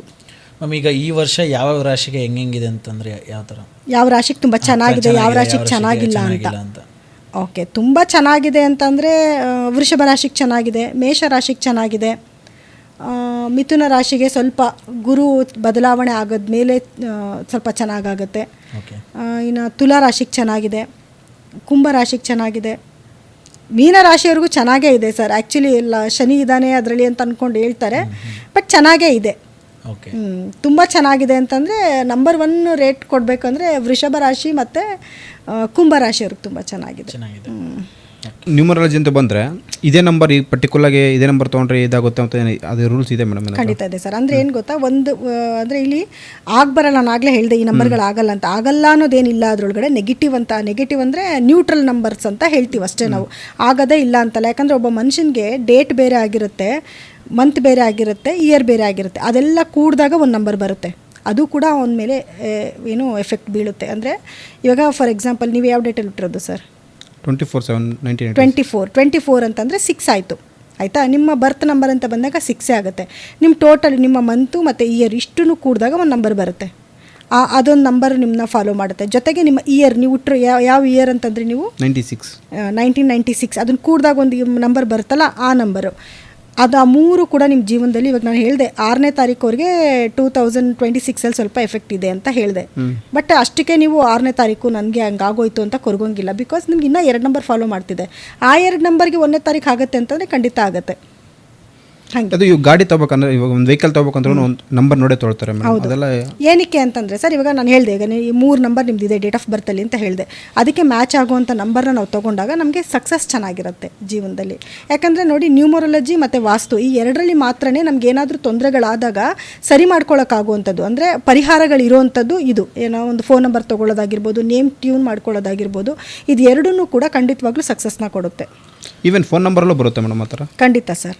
ಅದು ಟೋಟಲ್ ನಂಬರ್ ಇಷ್ಟರಲ್ಲೇ ತಗೋಬೇಕು, ಇಂಥ ಡೇಟಲ್ಲಿ ಹುಟ್ಟಿರೋರು ಅನ್ನೋದಿದೆ. ಅಂದರೆ ಸಿಂಗಲ್ ಡಿಜಿಟ್ಗೆ ಹೋಗಬೇಡಿ ನೀವು. ನಾನು ಆವಾಗಲೇ ಹೇಳಿದ್ನಲ್ಲ, ಡೇಟ್ ಆಫ್ ಬರ್ತ್ ಕಂಪ್ಲೀಟಾಗಿ ಕೊಟ್ಟು ನೀವು ಟೆಸ್ಟ್ ಮಾಡಿಸಿ. ಇವಾಗ ಫಿಕ್ಸ್ ಆಗಬೇಡಿ, ನಾನು 6ನೇ ತಾರೀಕು ನನಗೆ 5ನೇ ನಂಬರ್ ತುಂಬ ಚೆನ್ನಾಗಿ ಬರುತ್ತೆ, ನಾನು ಎಲ್ಲನೂ 5 ಫಾಲೋ ಮಾಡ್ತೀನಿ ಅಂದರೆ ಇನ್ನೂ 2 ನಂಬರ್ ಇದೆಯಲ್ಲ ನಿಮ್ಮದು, ಅದು ಯಾವ್ಯಾವ ನಂಬರ್ ಅಂತ ನೋಡ್ಕೊಳ್ಳಿ, ಅದಕ್ಕೆ 5 ಆಗುತ್ತಾ ಅಂತ ನೋಡ್ಕೊಳ್ಳಿ, ಅದಾದಮೇಲೆ ಅದನ್ನು ಫಾಲೋ ಮಾಡಿ. ಸೊ ಹಾಗಾಗಿ ಅವರು ಡೇಟ್ ಆಫ್ ಬರ್ತ್ನ ಕಂಪ್ಲೀಟಾಗಿ ಕೊಟ್ಟು ನೋಡಿಸ್ಕೊಂಡು ಫಾಲೋ ಮಾಡೋದು ಒಳ್ಳೆಯದು. ಕೆಲವರೆಲ್ಲ ಬ್ಲೈಂಡಾಗೆ ನಾನು 8ನೇ ತಾರೀಕು ನನಗೆ 1 ಆಗೋದಿಲ್ಲ, ನನಗೆ 3 ಆಗುತ್ತೆ, ನಾನು 3ನೇ ನಂಬರಲ್ಲಿ ತೊಗೊಳ್ಳೋಣ ಅಂತ ನೋಡಿದ್ರೆ ಆ ಟೋಟಲಾಗಿ ಕುಡ್ದಾಗ ಬೇರೆ ಇನ್ನೇನೋ ಆಗಿದ್ರೆ. ಆಮೇಲೆ ಮೇಡಮ್ ಇವಾಗ ವಾಸ್ತು ಅಂತ ಅಂದರೆ ನೀವು ಮನೆ ವಾಸ್ತು ಇದೇ ಥರ ಇರಬೇಕು, ಇದೇ ಥರ ಇದ್ರೇ ಅವ್ರಿಗೆ ಅದೃಷ್ಟ ಬರುತ್ತೆ, ಅಂದರೆ ಫೈನಾನ್ಷಿಯಲಿ ಸ್ಟೇಬಲ್ ಇರ್ತಾರೆ, ಏನು ರೋಗ ಬರಲ್ಲ, ಏನು ಬರಲ್ಲ, ಚೆನ್ನಾಗಿರ್ತಾರೆ ಅಂತ ಇರುತ್ತೆ. ಅದು ನಿಜನೇ ಮೇಡಮ್? ಖಂಡಿತ ಇದೆ ಸರ್, ಖಂಡಿತ. ವಾಸ್ತು ಅನ್ನೋದು ತುಂಬ ಇಂಪಾರ್ಟೆಂಟು. ಒಂದು ದೇವಸ್ಥಾನದಿಂದ ಹಿಡಿದು ಪ್ರತಿಯೊಂದು ಮನೆಗೂ ಕೂಡ ವಾಸ್ತು ನೋಡಲೇಬೇಕು. ಯಾಕೆ ಅಂತಂದರೆ, ಒಂದು ಇವಾಗ 30-40 ಒಂದು ಸೈಟಲ್ಲಿ ನಾವು ಮನೆ ಕಟ್ತಾ ಇದ್ದೀವಿ ಅಂತಂದಾಗ ಅದರಲ್ಲಿ ಕರ್ಣರೇಖೆ ಅಂತ ಒಂದಿರುತ್ತೆ. ಅದೇ ಜಾಗದಲ್ಲಿ ತೊಗೊಂಡೋಗಿ ಬೋರ್ ಹಾಕಿಸ್ಬಿಟ್ರೆ ಕಂಪ್ಲೀಟಾಗಿ ನಿಮ್ಮ ವಾಸ್ತು ಎಲ್ಲ ಚೆನ್ನಾಗಿದ್ರು ಕೂಡ ಆ ಕರ್ಣರೇಖೆ, ಈಗ ಒಂದು ಬಾಕ್ಸ್ ಹಾಕಿದಾಗ ಒಂದು ಲೈನ್ ಬರುತ್ತೆ, ಆ ಕರ್ಣರೇಖೆ ಮೇಲೆ ಏನಾದರೂ ಬೋರ್ವೆಲ್ ಹಾಕ್ಸಿದ್ದಾರೆ ಅಂತಂದರೆ ಅವ್ರಿಗೆ ಗೊತ್ತಿರಲ್ಲ ಪಾಪ ಏನು ಆಗ್ತಿರುತ್ತೆ ಮನೇಲಿ. ನಾವು ವಾಸ್ತು ಪ್ರಕಾರವಾಗಿ ಮನೆ ಕಟ್ಟಿದ್ದೀವಿ, ವಾಸ್ತು ಪ್ರಕಾರವಾಗಿ ಮನೆ ಕಟ್ಟಿದ್ದೀವಿ, ಆದರೆ ಅಲ್ಲೇ ಪ್ರಾಬ್ಲಮ್ ಮಾಡ್ಕೊಂಡಿರ್ತಾರೆ, ಅಲ್ಲೇ ಅವ್ರಿಗೆ ನೆಗೆಟಿವಿಟಿ ಸ್ಟಾರ್ಟ್ ಆಗಿರುತ್ತೆ. ಆಮೇಲೆ ಇಂತಿಂಥ ಪ್ಲೇಸಲ್ಲಿ ಇಂತಿಂಥದ್ದೇ ಇರಬೇಕು ಅನ್ನೋದಿದೆ, ಇಂಥ ಜಾಗದಲ್ಲಿ ಈ ಥರನೇ ಇರಬೇಕು ಅನ್ನೋದೆಲ್ಲ ಇದೆ. ಹಂಗಿದ್ರೇ ಚೆನ್ನಾಗಿರುತ್ತೆ ಮನೆ, ವಾಸ್ತು ಚೆನ್ನಾಗಿರುತ್ತೆ. ಅಂದರೆ ಅಡುಗೆ ಮೂಲೆಯಲ್ಲಿ ಅಡುಗೆ ಮನೆಯೇ ಬರಬೇಕು. ಇನ್ನೊಂದು ಕುಬೇರ ಮೂಲೆ ಅನ್ನೋದು ಇಲ್ಲ ಸರ್. ಆ್ಯಕ್ಚುಲಿ ಕುಬೇರನ ಸ್ಥಳ ಬಂದು ಉತ್ತರ ದಿಕ್ಕು. ಅಯ್ಯೋ ಎಲ್ಲರೂ ಕುಬೇರನ ಮೂಲೆ ಅಂತಾರೆ, ಅದು ಕುಬೇರನ ಮೂಲೆ ಅಲ್ಲ, ಅದು ನೈಋತ್ಯ ಮೂಲೆ ಅಷ್ಟೇ. ನಿವೃತ್ತಿ ಅಂತ ಹೇಳ್ತಾರೆ ಅದಕ್ಕೆ. ನೈಋತ್ಯ ಮೂಲೆಯಲ್ಲಿ ಕುಬೇರನ ಮೂಲೆ ಅಂತ ಅನ್ಕೊತಾರೆ. ಬಟ್ ಕುಬೇರನ ವಾಸಸ್ಥಳ ಬಂದು ಉತ್ತರ ದಿಕ್ಕು. ಓಕೆ ಮ್ಯಾಮ್, ಈಗ ಒಂದು ಈಗ ಹುಟ್ಟಿರೋ ಮಗುಗೆ ಸೊ ಈಗ ಅದನ್ನು ಯಾವ ರೀತಿ ಜಾತಕ ಬರೀತಾರೆ ಮ್ಯಾಮ್? ಲೈಕ್ ಅವರು ಹುಟ್ಟಿರೋ ಟೈಮಿಂಗಿಗೆ ಅಥವಾ ಹುಟ್ಟಿರೋ ಡೇಟ್ಗೆನ ಯಾವ ರೀತಿ ಅದು ಹಿಂಗೆ? ಸರ್ ಅದು ಎಲ್ಲ ಇಂಪಾರ್ಟೆಂಟು. ಮಗು ಹುಟ್ಟಿರೋ ಡೇಟು ಮತ್ತು ಆ ಟೈಮು, ಅದು ಹುಟ್ಟಿರೋಂಥ ಪ್ಲೇಸು, ಇದೆಲ್ಲನೂ ಕೂಡ ಪರ್ಟಿಕ್ಯುಲರಾಗಿ ಬೇಕೇ ಬೇಕಾಗುತ್ತೆ. ಮತ್ತು ಮಗು ಹುಟ್ಟಿದ ತಕ್ಷಣವೂ ಕೂಡ ಇವಾಗ ಡಾಕ್ಟ್ರು ಅದು ಕರಳು ಬಳ್ಳಿ ಕಟ್ ಮಾಡಿದ್ಮೇಲೆ ಟೈಮ್ ಸ್ಟಾರ್ಟ್ ಆಗೋದು. ಆ್ಯಕ್ಚುಲಿ ಹುಟ್ಟಿದ ತಕ್ಷಣ ಅದು ಒಂದು 2-3 ಮಿನಿಟ್ಸಲ್ಲಿ ಕಟ್ ಮಾಡ್ತಾರೆ. ಸಮ್ಟೈಮ್ಸ್ ಒಂದಷ್ಟು ಜನಕ್ಕೆ ಇದು ಕನ್ಫ್ಯೂಷನ್ ಇರ್ತದೆ. ಮಗು ಹುಟ್ಟಿದ್ದಂದ್ರೆ ಲೈಕ್ ಒಬ್ಬೊಬ್ರು ಒಂದೊಂದು ಥರ ತಿಳ್ಕೊತಾರೆ ಇದನ್ನ. ಲೈಕ್ ಹುಟ್ಟಿರೋ ಡೇಟ್ ಆಗಿರ್ಬೋದು, ಇಲ್ಲ ಕೆಲವ್ರು ಏನು ಮಾಡ್ತಾರೆ ಅಂದರೆ, ಈಗ ಫಾರ್ ಎಕ್ಸಾಂಪಲ್ ನಂದೇ ತಗೊಳ್ಳಿ, ನಂದು ಎಕ್ಸಾಕ್ಟ್ಲಿ ಡೇಟೇ ಗೊತ್ತಿಲ್ಲ, ಲೈಕ್ ಯಾವ ಡೇಟ್ ಅಂತ ತಗೊಂಡು ಮೀನ್ಸ್ ಟೈಮೇ ಗೊತ್ತಿಲ್ಲ. ಸೊ ಟೈಮ್ ಹೆಂಗೆ ತಗೊಂತಂದ್ರೆ ಹಾಸ್ಪಿಟ್ಲ್ ಹೋಗಿರೋ ಟೈಮ್ನ ತೊಗೊಂಡ್ಬಿಡ್ತಾರೆ. ಸೊ ಅದು ಹೆಂಗೆ ಮ್ಯಾಮ್, ಯಾವ ರೀತಿ? ಅದು ಕರೆಕ್ಟಾಗಿ ಬರಲ್ಲ ಸರ್. ಯಾಕೆ ಗೊತ್ತಾ, ಇಲ್ಲಿ ನಾವು ಲಗ್ನ ನೋಡಬೇಕು ಅಂತಂದಾಗ 2 ಅವರ್ಗೆ ಒಂದ್ಸತಿ ಲಗ್ನ ಚೇಂಜ್ ಆಗ್ತಾ ಹೋಗ್ತಾ ಇರುತ್ತೆ. So that time is very important. Date ಜೊತೆಗೆ ಟೈಮು ತುಂಬ ಇಂಪಾರ್ಟೆಂಟ್. ಇವಾಗ ಚಂದ್ರ 2.5 ದಿನಕ್ಕೆ ಒಂದ್ಸತಿ ತನ್ನ ಪತನ ಚೇಂಜ್ ಮಾಡ್ತಾನೆ. ಸೊ ದಟ್ ಅದ್ರ ಮೇಲೆ ಡಿಪೆಂಡ್ ಆಗುತ್ತೆ ಯಾವ ರಾಶಿ ನಿಮ್ಮದು, ಯಾವ ನಕ್ಷತ್ರದಲ್ಲಿ ಚಂದ್ರ ಕೂತಿದ್ದಾನೆ ಅದೇ ನಕ್ಷತ್ರ ನಿಮ್ಮದು, ಯಾವ ರಾಶಿನಲ್ಲಿ ಚಂದ್ರ ಕೂತಿದ್ದಾನೆ ಅದೇ ರಾಶಿ ನಿಮ್ದಾಗಿರುತ್ತೆ. ಲಗ್ನನೂ ಇಂಪಾರ್ಟೆಂಟ್. ಇವಾಗ ನಾವು ಜಾತಕ ಅಂತ ಕೇಳಕ್ಕೆ, ಇವಾಗ ನೀವು ರಾಶಿನ ಫಾಲೋ ಮಾಡ್ತಾ ಇರ್ತೀರ, ನಂದು ಈ ರಾಶಿ ಆ ರಾಶಿ ಅಂತ ಫಾಲೋ ಮಾಡ್ತಿರ್ತೀರಾ. ಅದೇ ನೀವು ಜಾತಕ ಅಂತ ನೋಡೋಕೆ ಬಂದಾಗ ನಾವು ಲಗ್ನದಿಂದ ಕೌಂಟ್ ಮಾಡ್ತೀವಿ. ಲಗ್ನ 1 2 3 4 ಅಂತ ನಾವು ಕೌಂಟ್ ಮಾಡೋಕ್ಕೆ ಸ್ಟಾರ್ಟ್ ಮಾಡ್ತೀವಿ. ಟ್ರಾನ್ಸಿಟಿಗೆ ಮಾತ್ರ ನಾವು ರಾಶಿನ ನೋಡ್ಕೊತೀವಿ. ಅದು 15% ಎಫೆಕ್ಟ್ ಆಗುತ್ತೆ. ಲಗ್ನ ಅಂತ ಬಂದಾಗ ಲಗ್ನದಿಂದ 1 2 3 4 ಅಂತ ನಾವು ಕೌಂಟ್ ಮಾಡ್ಕೊಂಡು ಬರ್ತೀವಿ. ಆ ಲಗ್ನದ ಟೈಮಿಂಗ್ಸ್ ತುಂಬ ಇಂಪಾರ್ಟೆಂಟ್. ಇವಾಗ ಕೆಲವರಿಗೆ ಡೇಟ್ ಆಫ್ ಬರ್ತ್ ಇಲ್ಲ, ಟೈಮ್ ಇಲ್ಲ, ಅಥವಾ ಡೇಟ್ ಆಫ್ ಬರ್ತ್ ಇದೆ ಟೈಮ್ ಇಲ್ಲ, ಇಂಥವ್ರಿಗೆ ನಾವೇನು ಮಾಡ್ತೀವಿ ಅಂದರೆ ಪ್ರಶ್ನಾಶಾಸ್ತ್ರ ಹಾಕ್ಕೊತೀವಿ. ಅಂದರೆ ಇವಾಗ ನೀವು ಬಂದಿದ್ದೀರಾ ನನ್ನ ಹತ್ರ, ಏನೋ ಪರ್ಟಿಕ್ಯುಲರ್ ಒಂದು ಕ್ವೆಶ್ಚನ್ ಇಟ್ಕೊಂಡು ಬಂದಿದ್ದೀರಾ, ನನಗೆ ಫಿನಾನ್ಷಿಯಲ್ ಪ್ರಾಬ್ಲಮ್ಮು ಅಥವಾ ಜಾಬ್ಗೋಸ್ಕರನೋ ಅಥವಾ ಮಕ್ಕಳಾಗಿಲ್ಲ, ಏನೋ ಒಂದು ಕಾರಣ ಇಟ್ಕೊಂಡು ಬಂದಿದ್ದೀರಾ. ಸೊ ನೀವು ಬಂದಾಗ ಆ ಸಮಯಕ್ಕೆ ನಾನು ಅಲ್ಲಿ ಪ್ರಶ್ನಾಶಾಸ್ತ್ರ ಅಂತ ಹಾಕೋತೀನಿ. ಅದು ಕರೆಕ್ಟಾಗಿ ಅಕ್ಯುರೇಟಾಗಿ ಬರುತ್ತೆ. ಓಕೆ, ಕರೆಕ್ಟಾಗಿ ಬರುತ್ತೆ. ಅದನ್ನು ನಾವು ಅನಲೈಸ್ ಮಾಡ್ತಿದ್ರೇ ಗೊತ್ತಾಗ್ಬಿಡುತ್ತೆ ಅದೆಲ್ಲನೂ ಅವ್ರ ಜೀವನದಲ್ಲಿ ನಡೀತಿರೋದೇ ಆಗ್ತಿರುತ್ತೆ. ಇನ್ನೊಂದು ಮೆಥಡ್ ಏನಂದರೆ, ಇವಾಗ ಮದುವೆ ಆಗಿ ಮಕ್ಕಳು ಆಗಿರ್ತಾರೆ ಅಂತ ಇಟ್ಕೊಳ್ಳಿ. ಮೊದಲನೇ ಮಗುವುದು ಒಂದು ಜಾತಕನ ತೆಗೆದು ನಾವು ನೋಡಿದಾಗ ಏನಾಗುತ್ತೆ, ಸೊ ಅದರಲ್ಲಿ ಗೊತ್ತಾಗುತ್ತೆ ಅವ್ರ ತಂದೆ ಹೇಗಿರ್ತಾರೆ, ಅವ್ರ ತಾಯಿ ಹೇಗಿರ್ತಾರೆ, ಅವ್ರು ಯಾವ್ಯಾವ ನಕ್ಷತ್ರದಿಂದ ಹುಟ್ಟಿರಬಹುದು ಅನ್ನೋ ಎಲ್ಲ ಅನಲಿಮೆಂಟ್ ಇದನ್ನು ಗೊತ್ತಾಗುತ್ತೆ ನಮಗೆ. ಸೊ ಆ ಮುಖಾಂತರನೂ ಕೂಡ ನಾವು ಪ್ರೆಡಿಕ್ಟ್ ಮಾಡ್ತೀವಿ. ಮೇಡಮ್ ಇತ್ತೀಚೆಗೆ ನಾವು ಮತ್ತೆ ಕೈನಲ್ಲಿ ಹಸ್ತರೇಖೆ ನೋಡೋದು, ಅದ್ರ ಮುಖಾಂತರನೂ ಜಾತಕ ಹೇಳ್ತೀವಿ. ಓಕೆ ಮ್ಯಾಮ್, ಇದು ಹಸ್ತರೇಖೆ ಅನ್ನೋದು ಯಾವ ರೀತಿ ಗೊತ್ತಾಗುತ್ತೆ ಮ್ಯಾಮ್? ಅಂದರೆ ಸರ್ ಈಗ ಈಗ ಕೈ ನೋಡಿ ಹೇಳ್ತಾರೆ ಕೆಲವರು. ಸೊ ಈಗ ಡೇಟು ಅದೆಲ್ಲ ಆದರೆ ಗೊತ್ತಾಗುತ್ತೆ. ಕೈ ಅಂತ ನೋಡಿದಾಗ ನಮ್ಮ ರೇಖೆಗಳು ಸರಿ ಯಾವ ರೇಖೆ ಹೇಗಿದೆ ಮತ್ತೆ ಯಾವ ಪರ್ವ ಹೇಗಿದೆ ಅನ್ನೋದ್ರ ಮೇಲೆ ನಾವು ಹೆಂಗೆ ಗೊತ್ತಾಗುತ್ತೆ ಅಂತ ಅದು ನಾವು ಕಲ್ತಿರ್ತೀವಿ ಸರ್, ಹಂಗೆ ಗೊತ್ತಾಗುತ್ತೆ. ಮೇಡಮ್ ಒಂದು ಇನ್ನೊಂದು ಕ್ವಶನ್ನು, ಇತ್ತೀಚೆಗೆ ಮೇಡಮ್ ಎಲ್ಲ ತುಂಬ ಜನ ಸಿಸರಿನ್ ಮಾಡಿಸ್ತಾರೆ ಮೇಡಮ್. ಹೌದು ಸರ್. ಸಿಸರಿನ್ ಮಾಡ್ಸೋಕೆ ಮುಂಚೆನೇ ನಿಮ್ಮ ಹತ್ರ ಬಂದಿರ್ತಾರೆ ಅವರು. ಹೌದು ಸರ್. ಮೇಡಮ್ ಯಾವ ಡೇಟಲ್ಲಿ ಮಾಡಿಸಿದ್ರೆ ಚೆನ್ನಾಗಿರುತ್ತೆ, ಯಾವ ಟೈಮಲ್ಲಿ ಚೆನ್ನಾಗಿ ಮಾಡಿಸಿ ಚೆನ್ನಾಗಿರುತ್ತೆ, ನಮ್ಮ ಮಗು ಈ ಥರ ಆಗಬೇಕು ಫ್ಯೂಚರಲ್ಲಿ, ಆ ಡೇಟ್ ಏನು ಟೈಮ್ ಏನು ಅಂತ ಕೇಳ್ಪಟ್ಟಿರ್ಬೋದು ಮೇಡಮ್ ನಿಮ್ಮ ಹತ್ರ. ಖಂಡಿತ ಸರ್. ಇದ್ರ ಬಗ್ಗೆ ಹೇಳಿದ್ರೆ ಏನು ಹೇಳ್ತೀರಿ ಮೇಡಮ್? ಹೌದು ಸರ್, ನೋಡಿ ಆವಾಗಿನ ಕಾಲದಲ್ಲಿ ಗೊತ್ತಿರಲಿಲ್ಲ. ಸೊ ಯಾವ ಟೈಮಲ್ಲಿ ಮಕ್ಕಳಾಗ್ತಿದ್ರು ಅನ್ನೋದು ದೇವರ ನಿರ್ಣಯ ಅಂತ ಬಿಟ್ಬಿಡ್ತಾ ಇದ್ರು. ದೇವ್ರ ನಿರ್ಣಯದ ಪ್ರಕಾರ ಮಕ್ಕಳಾಗ್ತಿದ್ರು. ಒಬ್ರಿಗೆ ಜಾತಕ ಚೆನ್ನಾಗಿದೆ, ಒಬ್ರಿಗೆ ಚೆನ್ನಾಗಿಲ್ಲ, ಇನ್ನೊಬ್ರು ಕಷ್ಟಪಡ್ತಿದ್ದಾರೆ, ಇನ್ನೊಬ್ರು ಸುಖವಾಗಿದ್ದಾರೆ. ಅದೇ ಇವಾಗ ಏನು ಮಾಡ್ತಿದ್ದಾರೆ ಅಂತಂದರೆ, ಬೇಡ ಈ ರಿಸ್ಕ್ ನಾವು ತೊಗೊಳೋದು ಬೇಡ, ನಾವೆಲ್ಲ ಕಷ್ಟಪಟ್ಟಿದ್ದೀವಿ, ನಮ್ಮ ಮಕ್ಳಿಗೆ ರಿಸ್ಕ್ ಆಗೋದು ಬೇಡ. ಸೊ ಅದಕ್ಕೋಸ್ಕರ ಕೇಳಕ್ಕೆ ಬರ್ತಾರೆ ನಮ್ಗೆ ಈ ಥರ. ಅಂದರೆ ಮುಖ್ಯವಾಗಿ ನಾನೇನು ಹೇಳ್ತೀನಿ, ಸಿಸರಿನ್ ಅಂತ ಡಾಕ್ಟ್ರ್ ಬರ್ಕೊಟ್ಟಿದ್ರೆ ಮಾತ್ರ ದಯವಿಟ್ಟು ಬಂದು ಕೇಳಿ.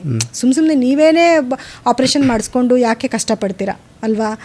ಸೊ ಸಿಸರಿನ್ ಅಂತ ಏನಾದರೂ ಬರ್ಕೊಟ್ಟಿದ್ದು ಅವ್ರಿಗೇನಾದರೂ ಇಂಥ ಯಾವ ಡೇಟ್ ಯಾವ ಟೈಮಲ್ಲಿ ಮಕ್ಕಳು ಹುಟ್ಟಿದ್ರೆ ಅದು ಏನಾಗುತ್ತೆ ಗೊತ್ತಾ ಸರ್, ಸಿಸೇರಿಯನ್ ಅಂತ ಅವ್ರು ಕೊಟ್ಟಾದ್ಮೇಲೆ ಅವ್ರು ಜಾಸ್ತಿ ಟೈಮ್ ಕೊಟ್ಟಿರಲ್ಲ, ಒಂದು 2-3 ಡೇಸ್ ಅಷ್ಟೇ ಟೈಮ್ ಕೊಟ್ಟಿರ್ತಾರೆ.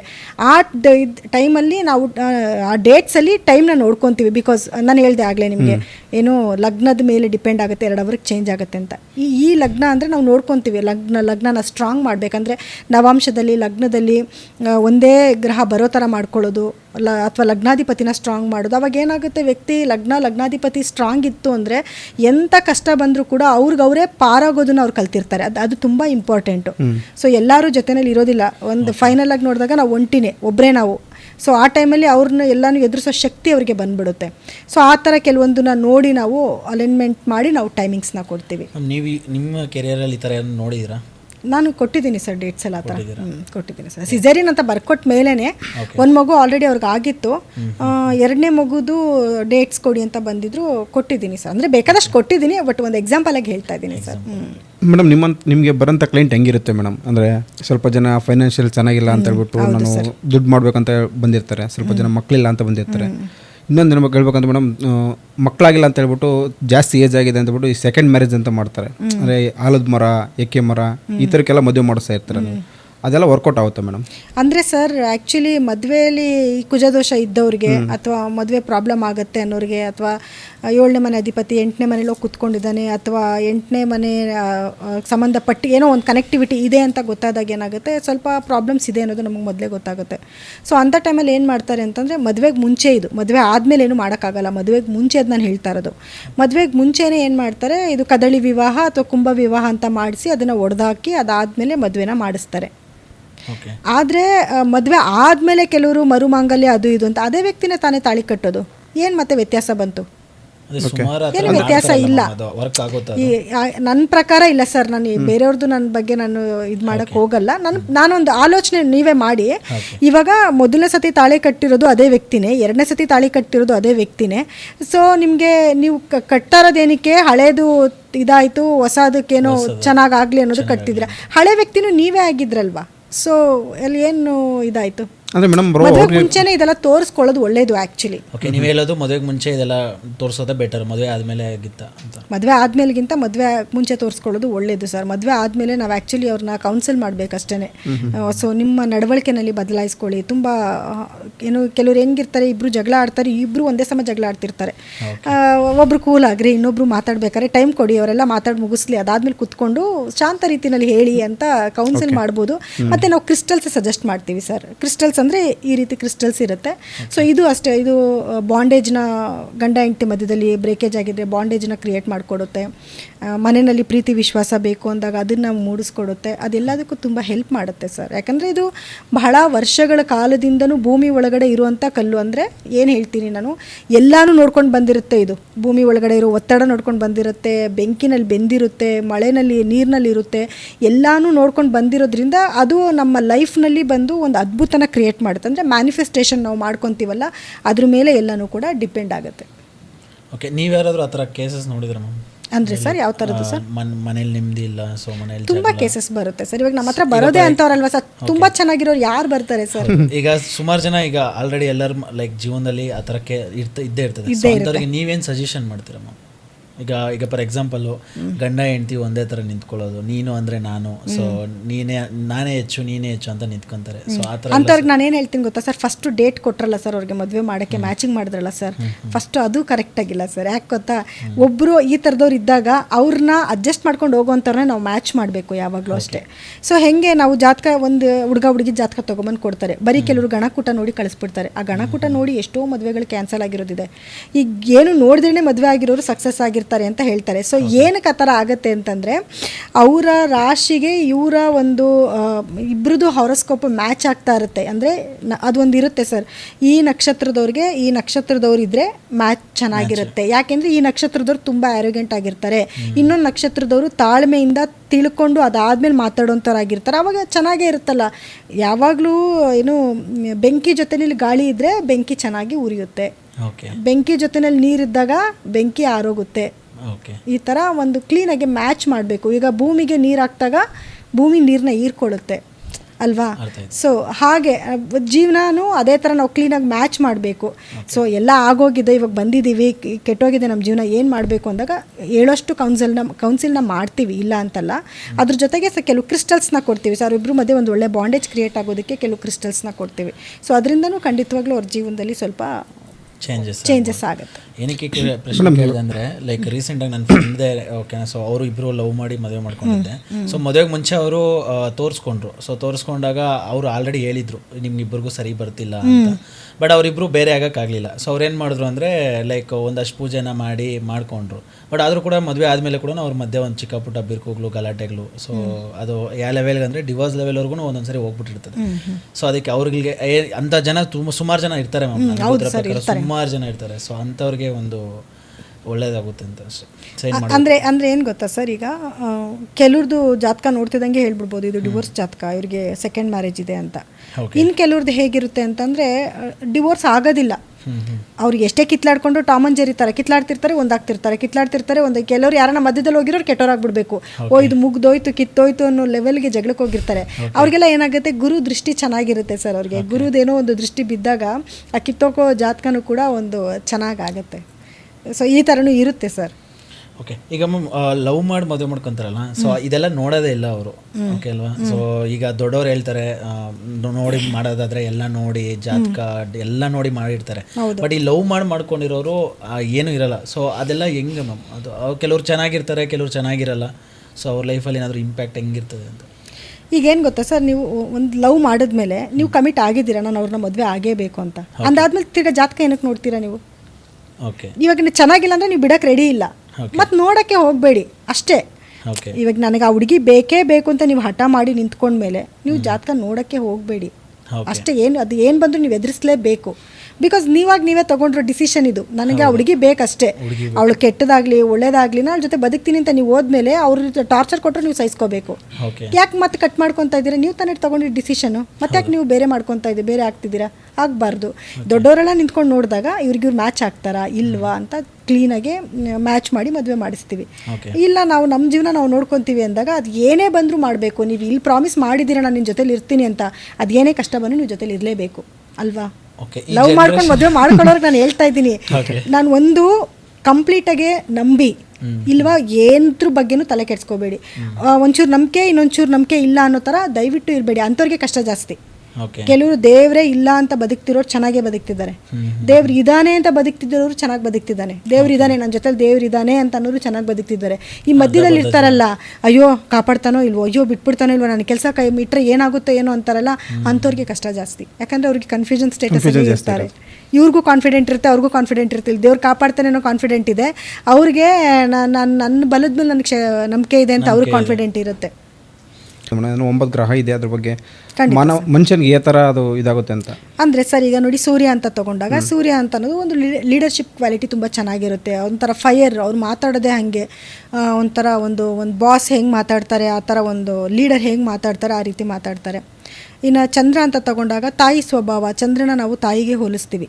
ತಾಯಿ ಸ್ವಭಾವ ಇರುತ್ತೆ, ಸ್ವಲ್ಪ ಸಾಫ್ಟ್ ಕಾರ್ನರ್ ಕೂಡ ಇರುತ್ತೆ, ಸ್ವಲ್ಪ ಕಲೆಗೆ ಜಾಸ್ತಿ ಆದ್ಯತೆ ಕೊಡ್ತೀವಿ. ಈಗ ಸೂರ್ಯ ಅಂತ ಬಂದಾಗ ಒಂದು ಸ್ವಲ್ಪ ರಾಜಕೀಯದಲ್ಲಿ ಇರೋವಂಥವ್ರಿಗೆ ಸ್ವಲ್ಪ ಸೂರ್ಯನ ಇಂಪ್ಯಾಕ್ಟ್ ಜಾಸ್ತಿ ಇರುತ್ತೆ. ಅಂದರೆ ಒಂದು ಯಾವ್ದಾನ ಒಂದು ಅಡ್ಮಿನ್ ಲೆವೆಲಲ್ಲಿ ಇರೋವಂಥವ್ರಿಗೆ ಒಟ್ಟಿನಲ್ಲಿ ಅವ್ರು ಯಾರ ಕೈ ಕೆಳಗಡೆನೂ ಕೆಲಸ ಮಾಡೋದಿಲ್ಲ, ಅವರೇ ಬಾಸ್ ಆಗಿರ್ತಾರೆ ಅಥವಾ ಅವ್ರ ಕೈ ಕೆಳಗಡೆ ಯಾರಾದರೂ ಕೆಲಸ ಮಾಡೋರು ಇರ್ತಾರೆ. ಅವ್ರಿಗೆ ಬಂದು ನೀನು ಆ ಕೆಲಸ ಮಾಡಬೇಡ, ಈ ಕೆಲಸ ಮಾಡಬೇಡ, ನಾನು ಹೇಳ್ದಂಗೆ ಮಾಡು ನೀನು ಅಂತಂದರೆ ಅವ್ರು ಒಪ್ಕೊಳ್ಳಲ್ಲ. ಅಂಥ ಜಾಗದಲ್ಲಿ ಅವ್ರು ಇರಲ್ಲ. ಆಲ್ಮೋಸ್ಟ್ ಅಂಥವರೆಲ್ಲ ಸ್ವಂತ ಬಿಸ್ನೆಸ್ಸೇ ಮಾಡ್ತಾ ಇರ್ತಾರೆ. ಸೊ ಇಲ್ಲಿ ಚಂದ್ರ ಅಂತ ಬಂದಾಗ ತಾಯಿ ಸ್ವಭಾವ ಇರ್ತಾರೆ, ಅವ್ರು ಎಲ್ಲದಕ್ಕೂ ಸ್ವಲ್ಪ ಅಡ್ಜಸ್ಟ್ ಹಾಕ್ಕೊಂಡು ಹೋಗ್ತಿರ್ತಾರೆ, ತಾಳ್ಮೆನೂ ಇರುತ್ತೆ, ಹೆಂಗೋ ಅಡ್ಜಸ್ಟ್ ಮಾಡ್ಕೊಂಡು ಹೋಗೋಣ ಅನ್ನೋ ಒಂದು ಗುಣನೂ ಕೂಡ ಅವ್ರಿಗಿರುತ್ತೆ. ಎರಡನೇದೇನು ಅಂತಂದರೆ ಅವ್ರಿಗೆ ಸ್ವಲ್ಪ ಈ ಅಡುಗೆ ಮಾಡೋದು ಅಥವಾ ಇದು ಏನು ಹೋಟೆಲ್ ಇಂಡಸ್ಟ್ರಿ ಇಂಥದ್ರಲ್ಲೆಲ್ಲ ಸ್ವಲ್ಪ ಜಾಸ್ತಿ ಇರ್ತಾರೆ ಅವರು. ಆ ಥರದೊಂದು ಸಾಫ್ಟ್ ನೇಚರ್ ಇರುತ್ತೆ ಅವ್ರಿಗೆ. ಇನ್ನು ಮೂರನೇದು ಬಂದು ಏನು ಕುಜ ಅಂತ ತೊಗೊಂಡಾಗ ಅದು ಸ್ವಲ್ಪ ಫೈರ್ ಜಾಸ್ತಿ, ಸ್ವಲ್ಪ ಸ್ಪೋರ್ಟ್ಸ್ ಆ್ಯಕ್ಟಿವಿಟೀಸಲ್ಲಿ ತುಂಬ ಚೆನ್ನಾಗಿರ್ತಾರೆ. ಬಾಡಿ ಬಿಲ್ಡ್ ಮಾಡ್ಕೊಳ್ಳೋದು, ಏನು ಶಿಸ್ತಾಗಿರಬೇಕು, ಕಟ್ಟುನಿಟ್ಟಾಗಿರಬೇಕು ಅನ್ನೋಂಥ ಒಂದು ಕ್ವಾಲಿಟೀಸ್ ಇರುತ್ತೆ. ನೆಕ್ಸ್ಟ್ ಇನ್ನು ಬುಧ ಅಂತ ತೊಗೊಂಡ್ರೆ ಅವ್ರಿಗೆ ಬುದ್ಧಿ ಜಾಸ್ತಿ ಇರುತ್ತೆ, ಬಿಸ್ನೆಸ್ ಮೈಂಡೆಡ್ ಇರುತ್ತೆ, ಚೆನ್ನಾಗಿ ಬಿಸ್ನೆಸ್ ಮಾಡ್ತಾರೆ, ಯಾವ ಸಂದರ್ಭದಲ್ಲಿ ಹೆಂಗೆ ಬೇಕಾದ್ರೂ ಮಾತಾಡಬೇಕು ಅನ್ನೋ ಒಂದು ಟ್ಯಾಲೆಂಟ್ ಅವ್ರಿಗೆ ತುಂಬ ಚೆನ್ನಾಗಿರುತ್ತೆ ಬುಧ ಚೆನ್ನಾಗಿದ್ದರೆ ಅಥವಾ ಬುಧನ ಇಂಪ್ಯಾಕ್ಟ್ ಇದ್ದರೆ. ಇನ್ನು ಗುರು ಅಂತ ತೊಗೊಂಡಾಗ ಟೀಚಿಂಗಿಗೆ ತುಂಬ ಮಾಡಿಸಿರುವಂಥದ್ದು, ಅಂದರೆ ಗುರು ಆಗಿ ಎಲ್ಲನೂ ಕೂಡ ನಮ್ಮ ಥರ ಈಗ ಜ್ಯೋತಿಷಿಗಳಾಗಿರ್ಬೋದು ಅವ್ರಿಗೆಲ್ಲ ಗುರು ಇಂಪ್ಯಾಕ್ಟ್ ಜಾಸ್ತಿ ಇರುತ್ತೆ. ಒಂದು ಟೀಚ್ ಮಾಡೋದಕ್ಕೆ ಒಂದು ಯೋಗ್ಯವಾದ ಒಂದು ಪರ್ಸ್ನಾಲಿಟಿ ಉಟ್ಕೊಳ್ಳುತ್ತೆ. ಇನ್ನು ಶುಕ್ರ ಅಂತ ಬಂದಾಗ ಅದು ಲಕ್ಸುರಿನೆಸ್ ಬರುತ್ತೆ, ಸ್ವಲ್ಪ ಲ್ಯಾವಿಶ್ ಆಗಿರೋದು, ಒಳ್ಳೆ ಬಟ್ಟೆ ಹಾಕ್ಕೋಬೇಕು, ಹಿಂಗೆ ಇರಬೇಕು, ಹಾಗೆ ಇರಬೇಕು, ಕಾಂಪ್ರಮೈಸ್ ಆಗೋದಿಲ್ಲ ಅಂಥವ್ರು, ಒಂದು ಒಳ್ಳೆ ಪ್ಲೇಸಲ್ಲೇ ಇರಬೇಕು, ಏನೇ ತೊಗೊಂಡ್ರು ಹೈ ವೇರಿಯಂಟ್ ತೊಗೋಬೇಕು ಅಂತ ಯೋಚನೆ ಮಾಡ್ತಿರ್ತಾರೆ. ಇನ್ನು ಶನಿ ಅಂತ ಬಂದಾಗ ಸ್ವಲ್ಪ ಸ್ಲೋ ಇರ್ತಾರೆ, ನಿಧಾನವಾಗಿ ಪ್ರೋಗ್ರೆಸ್ ಆಗೋದು, ಸ್ವಲ್ಪ ಅವ್ರು ಮಾಡೋ ಕೆಲಸ ಎಲ್ಲನೂ ನಿಧಾನ ಇರುತ್ತೆ, ಈ ರೀತಿ ಇರುತ್ತೆ. ಇನ್ನು ರಾಹು ಅಂತ ಬಂದಾಗ ರಾಹು ತುಂಬ ತಲೆ ಉಪಯೋಗಿಸ್ತಿರ್ತಾನೆ, ತುಂಬ ಅಂದರೆ ಏನೇ ಕೆಲಸ ಕೊಡಲಿ ಅದನ್ನು ಎಲ್ಲನೂ ಮಾಡ್ದಿರ ಬಿಟ್ಟು ಬರುವಂಥವ್ರೆ ಅಲ್ಲ. ಮತ್ತು ಶಾರ್ಟ್ ರೂಟ್ ಜಾಸ್ತಿ ಇಟ್ಕೊಂಡು ಹೊಟ್ಟೋಗ್ಬಿಡ್ತಾರೆ. ಈಗ ಶನಿ ಅಂದರೆ ಶಾರ್ಟ್ ರೂಟಲ್ಲಿ ಹೋಗಲ್ಲ, ಅವ್ರಿಗೆ ನೇರವಾದ ರಸ್ತೆನೇ ಬೇಕು, ಹೀಗೆ ಹೋಗಬೇಕು, ಧರ್ಮ ಬಿಟ್ಟು ಹೋಗಲ್ಲ ಅನ್ನೋದಿರುತ್ತೆ. ಆದರೆ ರಾಹು ಅಂತ ಬಂದಾಗ ಯಾವ ಸಂಧಿ ಸಿಕ್ಕಿದ್ರೂ ಹಾವು ಹೆಂಗೆ ಯಾವ ಸಂಧಿ ಈಗೊಂದು ಸಿಕ್ಕರೂ ನುಗ್ಗಿ ಹೋಗ್ತಾ ಇರುತ್ತಲ್ಲ ಆ ಥರ ಹೋಗ್ತಾ ಇರುತ್ತೆ. ರಾಹು ಏನಂದರೆ ಟಾಪಿಗೆ ತೊಗೊಂಡೋಗಿ ಅಲ್ಲಿಂದ ಕೆಳಗಡೆ ಬಿಟ್ಬಿಡ್ತಾನೆ, ಅದನ್ನು ಮಾಡ್ತಾನೆ. ಇನ್ನು ಕೇತು ಅಂತ ಬಂದಾಗ ಕೇತು ಜ್ಞಾನ ಕೊಡ್ತಾನೆ, ಅವನು ಸಂಸಾರಕ್ಕಿಂತ ಜಾಸ್ತಿ ಏನು ಜ್ಞಾನ ಜಾಸ್ತಿ ಕೊಡ್ತಾನೆ. ಮತ್ತು ಇದೆ ಏನಾದರೂ ಒಂದು ಅಕಲ್ಟ್ ಸೈಂಟಿಸ್ಟ್ಗೆ ಕೇತು ಚೆನ್ನಾಗಿರಬೇಕು, ಆ ಥರ ಸ್ವಲ್ಪ ಜ್ಞಾನನ ಕೊಡುವಂಥವನು ಕೇತು ಆಗಿರ್ತಾನೆ. ಒಬ್ಬ ಮನುಷ್ಯನಿಗೆ ಎಷ್ಟು ಜನ್ಮ ಇರುತ್ತೆ ಅಂದರೆ ಏನು ಹೇಳ್ತೀರಾ ಮೇಡಮ್ ನೀವು? ಅಂದರೆ 7 ಜನ್ಮ ಅಂತಂದು ಇರ್ತಾರೆ, ಅದು ಹೆಂಗೆ ಸರ್? ಆ್ಯಕ್ಚುಲಿ ಏನು ಗೊತ್ತಾ ಸರ್, ನಾವು ಜನ್ಮ ಎತ್ತೋದೆ ಕಳೆದ ಜನ್ಮದಲ್ಲಿ ಮಾಡಿರೋ ಕರ್ಮನ ತೀರ್ಸೋಕ್ಕೋಸ್ಕರ. ಇವಾಗ ಕೆಲವ್ರು ಹೇಳ್ತಿರ್ತಾರೆ, ಒಬ್ಬೊಬ್ರಿಗೊಂದೊಂದು ವೃತ್ತಿ ಇರುತ್ತೆ. ಸೊ ಕೆಲವ್ರು ಬೈಕೊಂತಿರ್ತಾರೆ, ಯಾವ ಜನ್ಮದ ಕರ್ಮನೋ ನಾನು ಈ ಜನ್ಮದಲ್ಲಿ ಅನುಭವಿಸ್ತಿದ್ದೀನಿ, ಅದೇ ಸತ್ಯ. ನೀವು ಯಾವ ಜನ್ಮದಲ್ಲಿ ಮಾಡಿರೋ ಕರ್ಮನೇ ಈ ಜನ್ಮದಲ್ಲಿ ಅನುಭವಿಸಿ. ಇವಾಗ ಒಬ್ಬ ಗುರು ಆಗಿರ್ತಾರೆ ಅಂತ ಇಟ್ಕೊಳ್ಳಿ, ಇವಾಗ ಒಂದಷ್ಟು ವಿದ್ಯೆನ ನಾನು ಇವಾಗ ಕಲ್ತಿದ್ದೀನಿ, ಒಂದಷ್ಟು ವಿದ್ಯೆನ ನಾವು ಇನ್ನೊಬ್ಬರಿಗೆ ದಾನ ಮಾಡಿಲ್ಲ ಅಂದರೆ, ನನ್ನಲ್ಲೇ ನಾನು ಕಲ್ತಿದ್ದೀನಿ ವಿದ್ಯೆ ನಾನೊಬ್ಬಳು ಉದ್ಧಾರ ಹಾಕಿದ್ರೆ ಸಾಕು ಅಂತ ನಾವು ಬಚ್ಚಿಟ್ಕೊಂಡ್ರೆ ಅದು ಖಂಡಿತವಾಗ್ಲೂ ಆ ಕರ್ಮನ ನಾವು ಮುಂದಿನ ಜನ್ಮದಲ್ಲಿ ಅನುಭವಿಸ್ಬೇಕಾಗತ್ತೆ. ಮುಂದಿನ ಜನ್ಮದಲ್ಲಿ ನನಗೆ ಒಳ್ಳೆ ಗುರು ಸಿಗದೇ ಇರುವಂಥದ್ದು ಅಥವಾ ನನಗೆ ಏನು ನಾಲೆಡ್ಜು ಡೆವಲಪ್ಮೆಂಟ್ ಆಗದೇ ಇರುವಂಥದ್ದು, ಅದಕ್ಕೋಸ್ಕರ ನಾನು ಕಷ್ಟಪಡುವಂಥದ್ದು, ಅದೇ ಕೆಲಸ ಮಾಡೋಕ್ಕೋಸ್ಕರನೇ ಹುಟ್ಟಿರ್ತೀವಿ. ಅಂದರೆ ಜನ್ಮದಲ್ಲಿ ಮಾಡಿರುವಂಥ ತಪ್ಪುಗಳಿಗೆ ಈ ಜನ್ಮದಲ್ಲಿ ಪರಿಷ್ಕಾರ ಅಂದರೆ ಅದು ಎಫೆಕ್ಟ್ ಆಗುತ್ತೆ. ಹೌದು ಸರ್. ಇವಾಗ ಸಮ್ಟೈಮ್ಸ್ ಅನಿಸುತ್ತೆ, ಯಾರಿಗೆ ಗೊತ್ತಿತ್ತು ಓದ್ ಜನ್ಮ ಇತ್ತೋ ಇಲ್ವೋ ಅಂತ ಹೇಳ್ತಾರೆ. ಬೇಡ, ನೀವು ಒಂದು ಸೈಂಟಿಫಿಕ್ ರೀಸನಲ್ಲೇ ನೋಡೋಕೆ ಹೋದಾಗ ಒಂದು ಬಾಡಿ ಡೆತ್ ಆದಾಗ ಏನು ಹೇಳ್ತಾರೆ, ಆತ್ಮ ಬೇರೆ ಬಾಡಿ ಬೇರೆ ಅನ್ನೋದನ್ನ ನಾವು ಅಂದ್ಕೊತೀವಿ. ಸೊ ಆತ್ಮಕ್ಕೆ ಸಾವಿಲ್ಲ. ಸೊ ಆತ್ಮಕ್ಕೆ ಸಾವಿಲ್ಲ ಅಂದಮೇಲೆ ಅದು ಎಲ್ಲಾನು ನೋಡ್ಕೊಂಡು ಬರ್ತಾ ಇರುತ್ತೆ ಅಂತಲೇ ಅರ್ಥ ಅಲ್ವಾ? ಓಕೆ. ಸೊ ಅದು ನಿಜನ ಮ್ಯಾಮ್, ಅಂದರೆ 7 ಜನ್ಮ ಇದೆ ಅನ್ನೋದು ನಿಜನ? ಅದು ನಂಬೋದು ಹೆಂಗೆ ಅದು ಅಂತ? 7 ಜನ್ಮನೇ ಇರುತ್ತೆ, 10 ಜನ್ಮನೇ ಇರುತ್ತೆ ಅನ್ನೋದ್ರ ಬಗ್ಗೆ ಹೇಳೋದಕ್ಕಿಂತ ಜನ್ಮ ಅನ್ನೋದು ಇದೆ. ನೀವೆಲ್ಲ ಕರ್ಮನೂ ತೀರಿಸ್ಕೊಂಡು ಹೋಗಿ, ಇವಾಗ ಈ ಜನ್ಮದಲ್ಲಿ ನಾವು ಹುಟ್ಟಿದ್ದೀವಿ, ಎಲ್ಲ ನಿಮ್ಗೆ ಏನೇನೆಲ್ಲ ಡಿಸೈರ್ಸ್ ಇರುತ್ತೆ ಅದನ್ನೆಲ್ಲ ತೀರಿಸ್ಕೊಳ್ಳಿ. ಏನು ಕೆಲಸ ಮಾಡೋಕ್ಕೆ, ಅದಕ್ಕೆ ಕೆಲವ್ರಿಗೆ ಏನಾಗುತ್ತೆ ಗೊತ್ತಾ ಸರ್, ಒಬ್ಬರಿಗೆ ಒಂದು ಕೆಲಸ ಪಾಪ ಫಿಕ್ಸ್ ಆಗಲ್ಲ, ಅವ್ರು ಚೇಂಜ್ ಮಾಡ್ತಾನೆ ಇರ್ತಾರೆ. ಯಾಕೆ ಅಂತಂದರೆ ಅವ್ರ ಮೂಲ ಏನಂತ ಇನ್ನೂ ಪಾಪ ಅವ್ರಿಗೆ ಗೊತ್ತಾಗಿರೋದಿಲ್ಲ. ಯಾವ ಕೆಲಸ ಮಾಡಿದ್ರೆ ಅವ್ರಿಗೆ ಕಂಪ್ಲೀಟಾಗಿ ಫುಲ್ಫಿಲ್ ಆಗ್ತಾರೆ ಅಂತ ಗೊತ್ತಿಲ್ಲ, ಅದಕ್ಕೆ ಅವ್ರು ಚೇಂಜ್ ಮಾಡ್ತಾನೆ ಹೋಗ್ತಿರ್ತಾರೆ. ಸೊ ಕಂಪ್ಲೀಟಾಗಿ ಅವ್ರದ್ದು ಒಂದು ಆಸೆಗಳು ತೀರಿಸ್ಕೊಂಡು ಎಲ್ಲ ಒಂದು ಶಾಂತಿ ಆದಮೇಲೆ ಅವರಿಗೆ ಒಂದು ಮುಕ್ತಿ ಅಂತ ಸಿಕ್ಕೋದು. ಓಕೆ ಮ್ಯಾಮ್, ಈಗ ಕರ್ಮ ಅಂತ ಬಂದರೆ ಲೈಕ್ ಅದು ಹೆಂಗೆ ಮ್ಯಾಮ್, ಕರ್ಮ ಅನ್ನೋದು ಹೆಂಗೆ ಕಾಡ್ತದೆ ನಮಗೆ? ಅಷ್ಟೇ ಸರ್, ಕರ್ಮ ಕಾಡುತ್ತೆ, ಕಾಣಲ್ಲ ಕಾಡುತ್ತೆ, ಕರ್ಮ ಕಾಣಲ್ಲ ಕಾಡುತ್ತೆ ಅಂತಾರಲ್ಲ ಹಂಗೆ. ಹೌದು, ಕರ್ಮ ಕಾಣಲ್ಲ ಕಾಡುತ್ತೆ. ಅಲ್ಲ ಮೇಡಮ್, ಮುಂಚೆ ಹೇಳೋರೆಲ್ಲ ಹೋದ ಜನ್ಮದ ಪಾಪ ಇವಾಗ ಕರ್ಮ ಅನುಭವಿಸಿದೆ, ಇವಾಗ ಏನ್ ಹೇಳ್ತಾರೆ ಅಂದ್ರೆ ಈ ಜನ್ಮದ ಕರ್ಮ ಇವಾಗೆ ತೀರಿಸ್ಕೊಳ್ತೀರಾ ಅಂತ ಹೇಳ್ತಾರೆ ಅಂತ ಹೇಳ್ತಾರೆ ಅಷ್ಟೇ ಸರ್. ಈಗ ನೋಡಿ, ತುಂಬಾ ಸಾಹುಕಾರರು ಮನೆಯಲ್ಲಿ ಹುಟ್ಟಿರ್ತಾರೆ, ತುಂಬಾ ದುಡ್ಡಿರುತ್ತೆ, ಅವ್ರಿಗೆ ತುಂಬಾ ಆಟಿಟ್ಯೂಡ್. ಕೆಲವರು ತುಂಬಾ ಸಾಫ್ಟ್ ಆಗಿರೋರು ಇದ್ದಾರೆ, ಇಲ್ಲ ಅಂತಲ್ಲ. ಸಾಹುಕಾರರು ಮನೇಲಿ ಹುಟ್ಟಿ ಪಾಪ ಅವರು ಸಾಹುಕಾರ ಇವರು ಅನ್ನೋ ಲೆವೆಲ್ ಕೆಲವ್ರಿಗೆ ಇರ್ತಾರೆ ಇವ್ರು ತುಂಬ ಆ್ಯಟಿಟ್ಯೂಡ್ ತೋರಿಸೋದು, ಇವ್ರು ಸಂಪಾದನೆ ಮಾಡಿರಲ್ಲ ಇನ್ಯಾರ್ದೋ ಸಂಪಾದನೆಯಲ್ಲಿ ಇವ್ರು ಬದುಕ್ತಾ ಇದ್ದಾರೆ, ಅದ್ರದ್ದು ಇವ್ರು ಗಮನ ಇರೋದಿಲ್ಲ. ನನಗೇನು ಬಿಡು, ನನ್ನ ಅದೃಷ್ಟ ಚೆನ್ನಾಗಿದೆ ಹಂಗೆ ಹಿಂಗೆ ಅಂತ. ಹೌದು, ನೀನು ಹೋದ ಜನ್ಮದಲ್ಲಿ ನೀನು ಮಾಡಿರೋ ಪುಣ್ಯದ ಕೆಲಸಕ್ಕೆ ಇವತ್ತು ನೀನು ಒಳ್ಳೆ ಜನ್ಮದಲ್ಲಿ ಹುಟ್ಟಿದೆಯಾ ಇಲ್ಲ ಅಂತಲ್ಲ, ಈ ಜನ್ಮದಲ್ಲಿ ಮಾಡೋ ಪಾಪಕರ್ಮನ ಮುಂದಿನ ಜನ್ಮದಲ್ಲೂ ಕೂಡ ನೀನು ಅನುಭವಿಸ್ಬೇಕಲ್ವಾ. ಸೊ ಅದು ಕೂಡ ಇದಾಗುತ್ತೆ. ಅಂದರೆ ಕೊನೆ ಗಳಿಗೆನಲ್ಲಿ ಸ್ವಲ್ಪ ಗೊತ್ತಾಗುತ್ತೆ ಸರ್. ಅಂದರೆ ಮನುಷ್ಯಂದು ಎಂಡಿಂಗ್ ಬರ್ತಾ ಬರ್ತಾ ಬರ್ತಾ ಓ ನಾನು ಇಷ್ಟೆಲ್ಲ ಮಾಡಿದ್ದೆ, ಇಂಥವ್ರಿಗೆ ಯಾರಿಗೋ ಹೊಟ್ಟೆ ಉರಿಸಿದ್ದೆ, ಇಂಥವ್ರಿಗೆ ಬೇಜಾರು ಮಾಡಿಸಿದ್ದೆ, ಕರ್ಮ ಅನುಭವಿಸ್ತಾ ಇದ್ದೀನಿ, ಅವ್ರ ಮಕ್ಕಳಲ್ಲಿ ತೋರಿಸೋವಂಥದ್ದು ಇದೆಲ್ಲನೂ ಆಗುತ್ತೆ ಸರ್. ಮೇಡಮ್ ಇನ್ನೊಂದು, ಈ ಜ್ಯೋತಿಷ್ಯಗೂ ಏನಾದರೂ ಭಗವದ್ಗೀತೆ ಲಿಂಕ್ ಇದೆ ಮೇಡಮ್? ಅದ್ರ ಖಂಡಿತ ಇದೆ ಸರ್. ಆ್ಯಕ್ಚುಲಿ ಒಂದು ಏನು ಹೇಳಬೇಕು ಅಂತಂದರೆ, ಒಬ್ಬ ಮನುಷ್ಯ ಭಗವದ್ಗೀತೆನ ಓದಿ ಅದನ್ನು ಅರ್ಥ ಮಾಡಿಕೊಂಡು ಆ ಥರ ನಡೆದುಬಿಟ್ರೆ ನೀವು ಯಾವ ಜ್ಯೋತಿಷನೂ ಕೇಳಬೇಕಾದ ಅವಶ್ಯಕತೆನೇ ಇರೋದಿಲ್ಲ. ಯಾಕೆ ಅಂತಂದರೆ ಕೃಷ್ಣ ಪ್ರತಿಯೊಂದು ಹೇಳಿದ್ದಾನೆ. ಒಬ್ಬ ಮನುಷ್ಯನಿಗೆ ಯಾವ ಟೈಮಲ್ಲಿ ನೀನು ಹೆಂಗೆಲ್ಲ ಬದುಕಬೇಕು, ನೀನು ಏನಕ್ಕೋಸ್ಕರ ಹುಟ್ಟಿದ್ಯಾ, ಪ್ರತಿಯೊಂದನ್ನು ಕೃಷ್ಣ ಎಲ್ಲನೂ ಹೇಳಿದ ಮೇಲೆ ನೀನು ಆ ರೀತಿ ನಡ್ಕೊಂಡ್ರೆ ಅವಾಗ ನೀನು ಹೋಗಿ ಇನ್ನೊಬ್ರ ಹತ್ರ ನನ್ನ ಜಾತಕ ಹೇಗಿದೆ ಅಂತ ಕೇಳೋ ಅವಶ್ಯಕತೆನೇ ಇರೋದಿಲ್ವಲ್ಲ. ಕಾಲಕ್ಕೆ ತಕ್ಕನಾಗಿ ನೀನು ನಡ್ಕೊಂಡು ಹೋಗ್ತಾ ಇರ್ತೀಯಲ್ಲ. ಸೊ ಹಾಗಾಗಿ ಭಗವದ್ಗೀತೆ ಓದಿದ್ರೆ ಸಾಕು. ಖಂಡಿತ ಸರ್. ಯಾಕಂದರೆ ನೀವು ಅಂದರೆ ಜ್ಯೋತಿಷ್ಯಕ್ಕೂ ಭಗವದ್ಗೀತೆಗೆ ಸಂಬಂಧ ಇದೆಯಾ ಅಂತ ಹೇಳಿದ್ರಿ. ಇದೇ ಯುದ್ಧ ನಡಿಬೇಕಾದ್ರೆ ಕೃಷ್ಣ ಒಬ್ಬನೇ ನಿಂತ್ಕೊಂಡಿದ್ರು ಕೂಡ ಅವನು ಗ್ರಹಗತಿಗಳನ್ನೇ ಚೇಂಜ್ ಮಾಡ್ತಾನೆ. ಸೊ ಅಂದಮೇಲೆ ಜ್ಯೋತಿಷ್ಯ ಇದೆ ಅಂತ ಅರ್ಥ ಅಲ್ವಾ. ಓಕೆ ಮ್ಯಾಮ್, ಈ ಜನ್ರೇಷನ್ ಜ್ಯೋತಿಷ್ಯಕ್ಕೂ ಮೊದಲಿದ್ದು ಜ್ಯೋತಿಷ್ಯಕ್ಕೂ ಏನು ಸಂಬಂಧ ಮ್ಯಾಮ್? ಅಂದರೆ ಲೈಕ್ ವ್ಯತ್ಯಾಸ ಏನು ಅಂತಂದರೆ ನೋಡಿ ಸರ್, ಆವಾಗ ಒಬ್ರದ್ದು ಜಾತಕ ಬರಿಬೇಕು ಅಂತಂದರೆ ಕ್ಯಾಲ್ಕುಲೇಷನ್ ಹಾಕಬೇಕಿತ್ತು, ಬಹಳಷ್ಟು ಕ್ಯಾಲ್ಕುಲೇಷನ್ ಹಾಕಬೇಕಿತ್ತು. ಗುರು ಎಲ್ಲಿದ್ದ, ಶುಕ್ರ ಎಲ್ಲಿದ್ದ, ಯಾವ ನಕ್ಷತ್ರದಲ್ಲಿ ಕೂತಿದ್ದ, ಈ ಥರ ಕ್ಯಾಲ್ಕುಲೇಷನ್ ಹಾಕಬೇಕಾಗಿತ್ತು. ಅದು ಈಸಿ ಆಗಲಿ ಅಂತ ನಮ್ಮ ಪುರಾತನದಲ್ಲಿ ಎಲ್ಲನೂ ತಾಳೆಗರಿನಲ್ಲಿ ಬರೆದು ಮಾಡಿಕೊಟ್ರು. ಅವರಾದಮೇಲೆ ನೆಕ್ಸ್ಟ್ ಜನ್ರೇಷನ್ ಬಂದಾಗ ಆ ತಾಳೆಗರಿ ಉಪಯೋಗಿಸ್ಕೊಂಡು ಅವ್ರು ಇನ್ನೆಷ್ಟು ಈಸಿ ಮಾಡೋಕ್ಕಾಗುತ್ತೆ ನೆಕ್ಸ್ಟ್ ಪೀಳಿಗೆಗೆ ಹಂಗೆ ಈಸಿ ಮಾಡಿಕೊಟ್ರು. ಹಾಗೆ ಬರ್ತಾ ಬರ್ತಾ ಬರ್ತಾ ಇವತ್ತಿನ ದಿವಸ ನಮ್ಗೆ ಎಷ್ಟು ಈಸಿ ಮಾಡಿಕೊಟ್ಟಿದ್ದಾರೆ ಅಂತಂದರೆ, ನಾವು ಅವ್ರದ್ದೊಂದು ಡೇಟ್ ಆಫ್ ಬರ್ತ್ ಟೈಮಿಂಗ್ಸ್ ಹಾಕಿದಾಗ ಕರೆಕ್ಟಾಗಿ ನಮಗೆಲ್ಲನೂ ತೋರಿಸ್ಬಿಡುತ್ತೆ. ಸೊ ಅಷ್ಟು ಈಸಿ ಆಗಿದೆ ಅನ್ನೋದು ಅಷ್ಟೇ ಹೇಳ್ಬೋದು. ವ್ಯತ್ಯಾಸ ಅಂತ ಏನಿಲ್ಲ ಸರ್, ನಾವು ಅದನ್ನೇ ಫಾಲೋ ಮಾಡ್ತಿರೋದು. ಅಂದರೆ ಒಂದು ಜನ್ರೇಷನಿಂದ ಇನ್ನೊಂದು ಜನ್ರೇಷನ್ಗೆ ಇನ್ನೊಂದು ಸ್ವಲ್ಪ ಅವ್ರಿಗೆ ಅನಿಸಿದ ಅಭಿಪ್ರಾಯಗಳು. ಇವಾಗ ನಾನು ಸಾವಿರಾರು ಜನ ಕ್ಲೈಂಟ್ಸ್ನ ನೋಡ್ತಾ ಇರ್ತೀನಿ. ಅವಾಗ ಕೆಲವೊಂದು ಏನಾಗುತ್ತೆ, ಓ ಈ ಗ್ರಹ ಈ ಜಾಗದಲ್ಲಿ ಕೂತಿದ್ರೆ ಈ ಥರದ್ದು ಆಗುತ್ತಾ ಅನ್ನೋದು ಒಂದು 10-20 ಜನದ್ದು ನೋಡಿದಾಗ ನಮಗೆ ಅದೊಂದು ಐಡಿಯಾ ಬರುತ್ತೆ. ಅದನ್ನು ಕೂಡ ಒಂದು ಪಾಯಿಂಟ್ ಆಗಿ ಆ್ಯಡ್ ಆನ್ ಆಗ್ತಾ ಹೋಗ್ತಾ ಇರುತ್ತೆ. ಹಾಗೆ ಮುಂದಿನ ಪೀಳಿಗೆಗೂ ಕೂಡ ಎಕ್ಸ್ಟ್ರಾ ಪಾಯಿಂಟ್ಸ್ ಆ್ಯಡ್ ಆನ್ ಆಗಿ ಹೋಗ್ತಾನೆ ಇರುತ್ತೆ ಅಷ್ಟೇ. ಓಕೆ, ಏನಕ್ಕೆ ಈ ಪ್ರಶ್ನೆ ಕೇಳಿದೆ ಅಂದರೆ ಮೇಡಮ್, ಇತ್ತೀಚೆಗೆ ನಾವು ಆನ್ಲೈನಲ್ಲಿ ಆ್ಯಡ್ಸ್ ಎಲ್ಲ ನೋಡ್ತಾ ಇರ್ತೀವಿ ಸೋಷಿಯಲ್ ಮೀಡಿಯಾದಲ್ಲಿ. ಸೊ ನೀವು ಅಸ್ಟ್ರಾಲಜಿ ಬಗ್ಗೆ ನೀವು ತಿಳ್ಕೊಬೇಕಂತಂದರೆ ನೀವು ಜಸ್ಟ್ ಒಂದು ಮೊಬೈಲಲ್ಲಿ ಒಂದು ಕಾಲ್ ಮಾಡಿದ್ರೆ ತಿಳ್ಕೊಬೋದು, ಅಥವಾ ಒಂದು ಮೆಸೇಜ್ ಮಾಡಿದ್ರೆ ತಿಳ್ಕೊಬೋದು ಅಂತ ಹೇಳ್ತಾ ಇರ್ತಾರೆ. ಸೊ ಅವಾಗ ಹಂಗಂದ್ರೆ ಅಷ್ಟು ಈಸಿ ಆಗಿಬಿಟ್ಟಿದೆ ಇವಾಗ ಅಂತ? ಖಂಡಿತ ಸರ್. ಇವಾಗ ನೋಡಿ, ನನ್ನ ಹತ್ರನೇ ಕ್ಲೈಂಟ್ಸು ಔಟ್ ಆಫ್ ಕಂಟ್ರೀಸಿಂದ ಕಾಲ್ ಮಾಡ್ತಾರೆ. ಅವ್ರು ಇಲ್ಲಿಗೆ ಬಂದು ಕೇಳೋಕ್ಕಾಗೋದಿಲ್ಲ. ಸೊ ಈಗ ಅಮೇರಿಕೆಯಿಂದ ಮಾಡ್ತಾರೆ, ಕೆಲವರು ಇನ್ನು ದುಬೈಯಿಂದ ಕಾಲ್ ಮಾಡ್ತಾರೆ. ಅವ್ರು ಅಂದರೆ ನಮ್ಮ ಇಂಡಿಯನ್ಸ್ ಹೋಗಿ ಅಲ್ಲಿರ್ತಾರೆ. ಸೊ ಅವ್ರಿಗೆ ಕೇಳಬೇಕು. ಅವಾಗ ಏನು ಮಾಡ್ತಾರೆ ಅವರು? ಆನ್ಲೈನಲ್ಲೇ ಕೇಳಬೇಕಲ್ಲ ಸರ್ ಅವರು. ಓಕೆ. ಸೊ ಅಲ್ಲಿಂದ ತೊಗೊತಾರೆ ಅಷ್ಟೇ. ಅವ್ರಿಗೆ ಏನು ಬೇಕೋ ಪಾಪ, ಅವ್ರು ಏನು ಪ್ರಾಬ್ಲಮ್ಸಲ್ಲಿ ಇರ್ತಾರೋ ಅದ್ರದ್ದು ಸೊಲ್ಯೂಷನ್ನ ಇಲ್ಲಿಂದ ತೊಗೊತಾರೆ.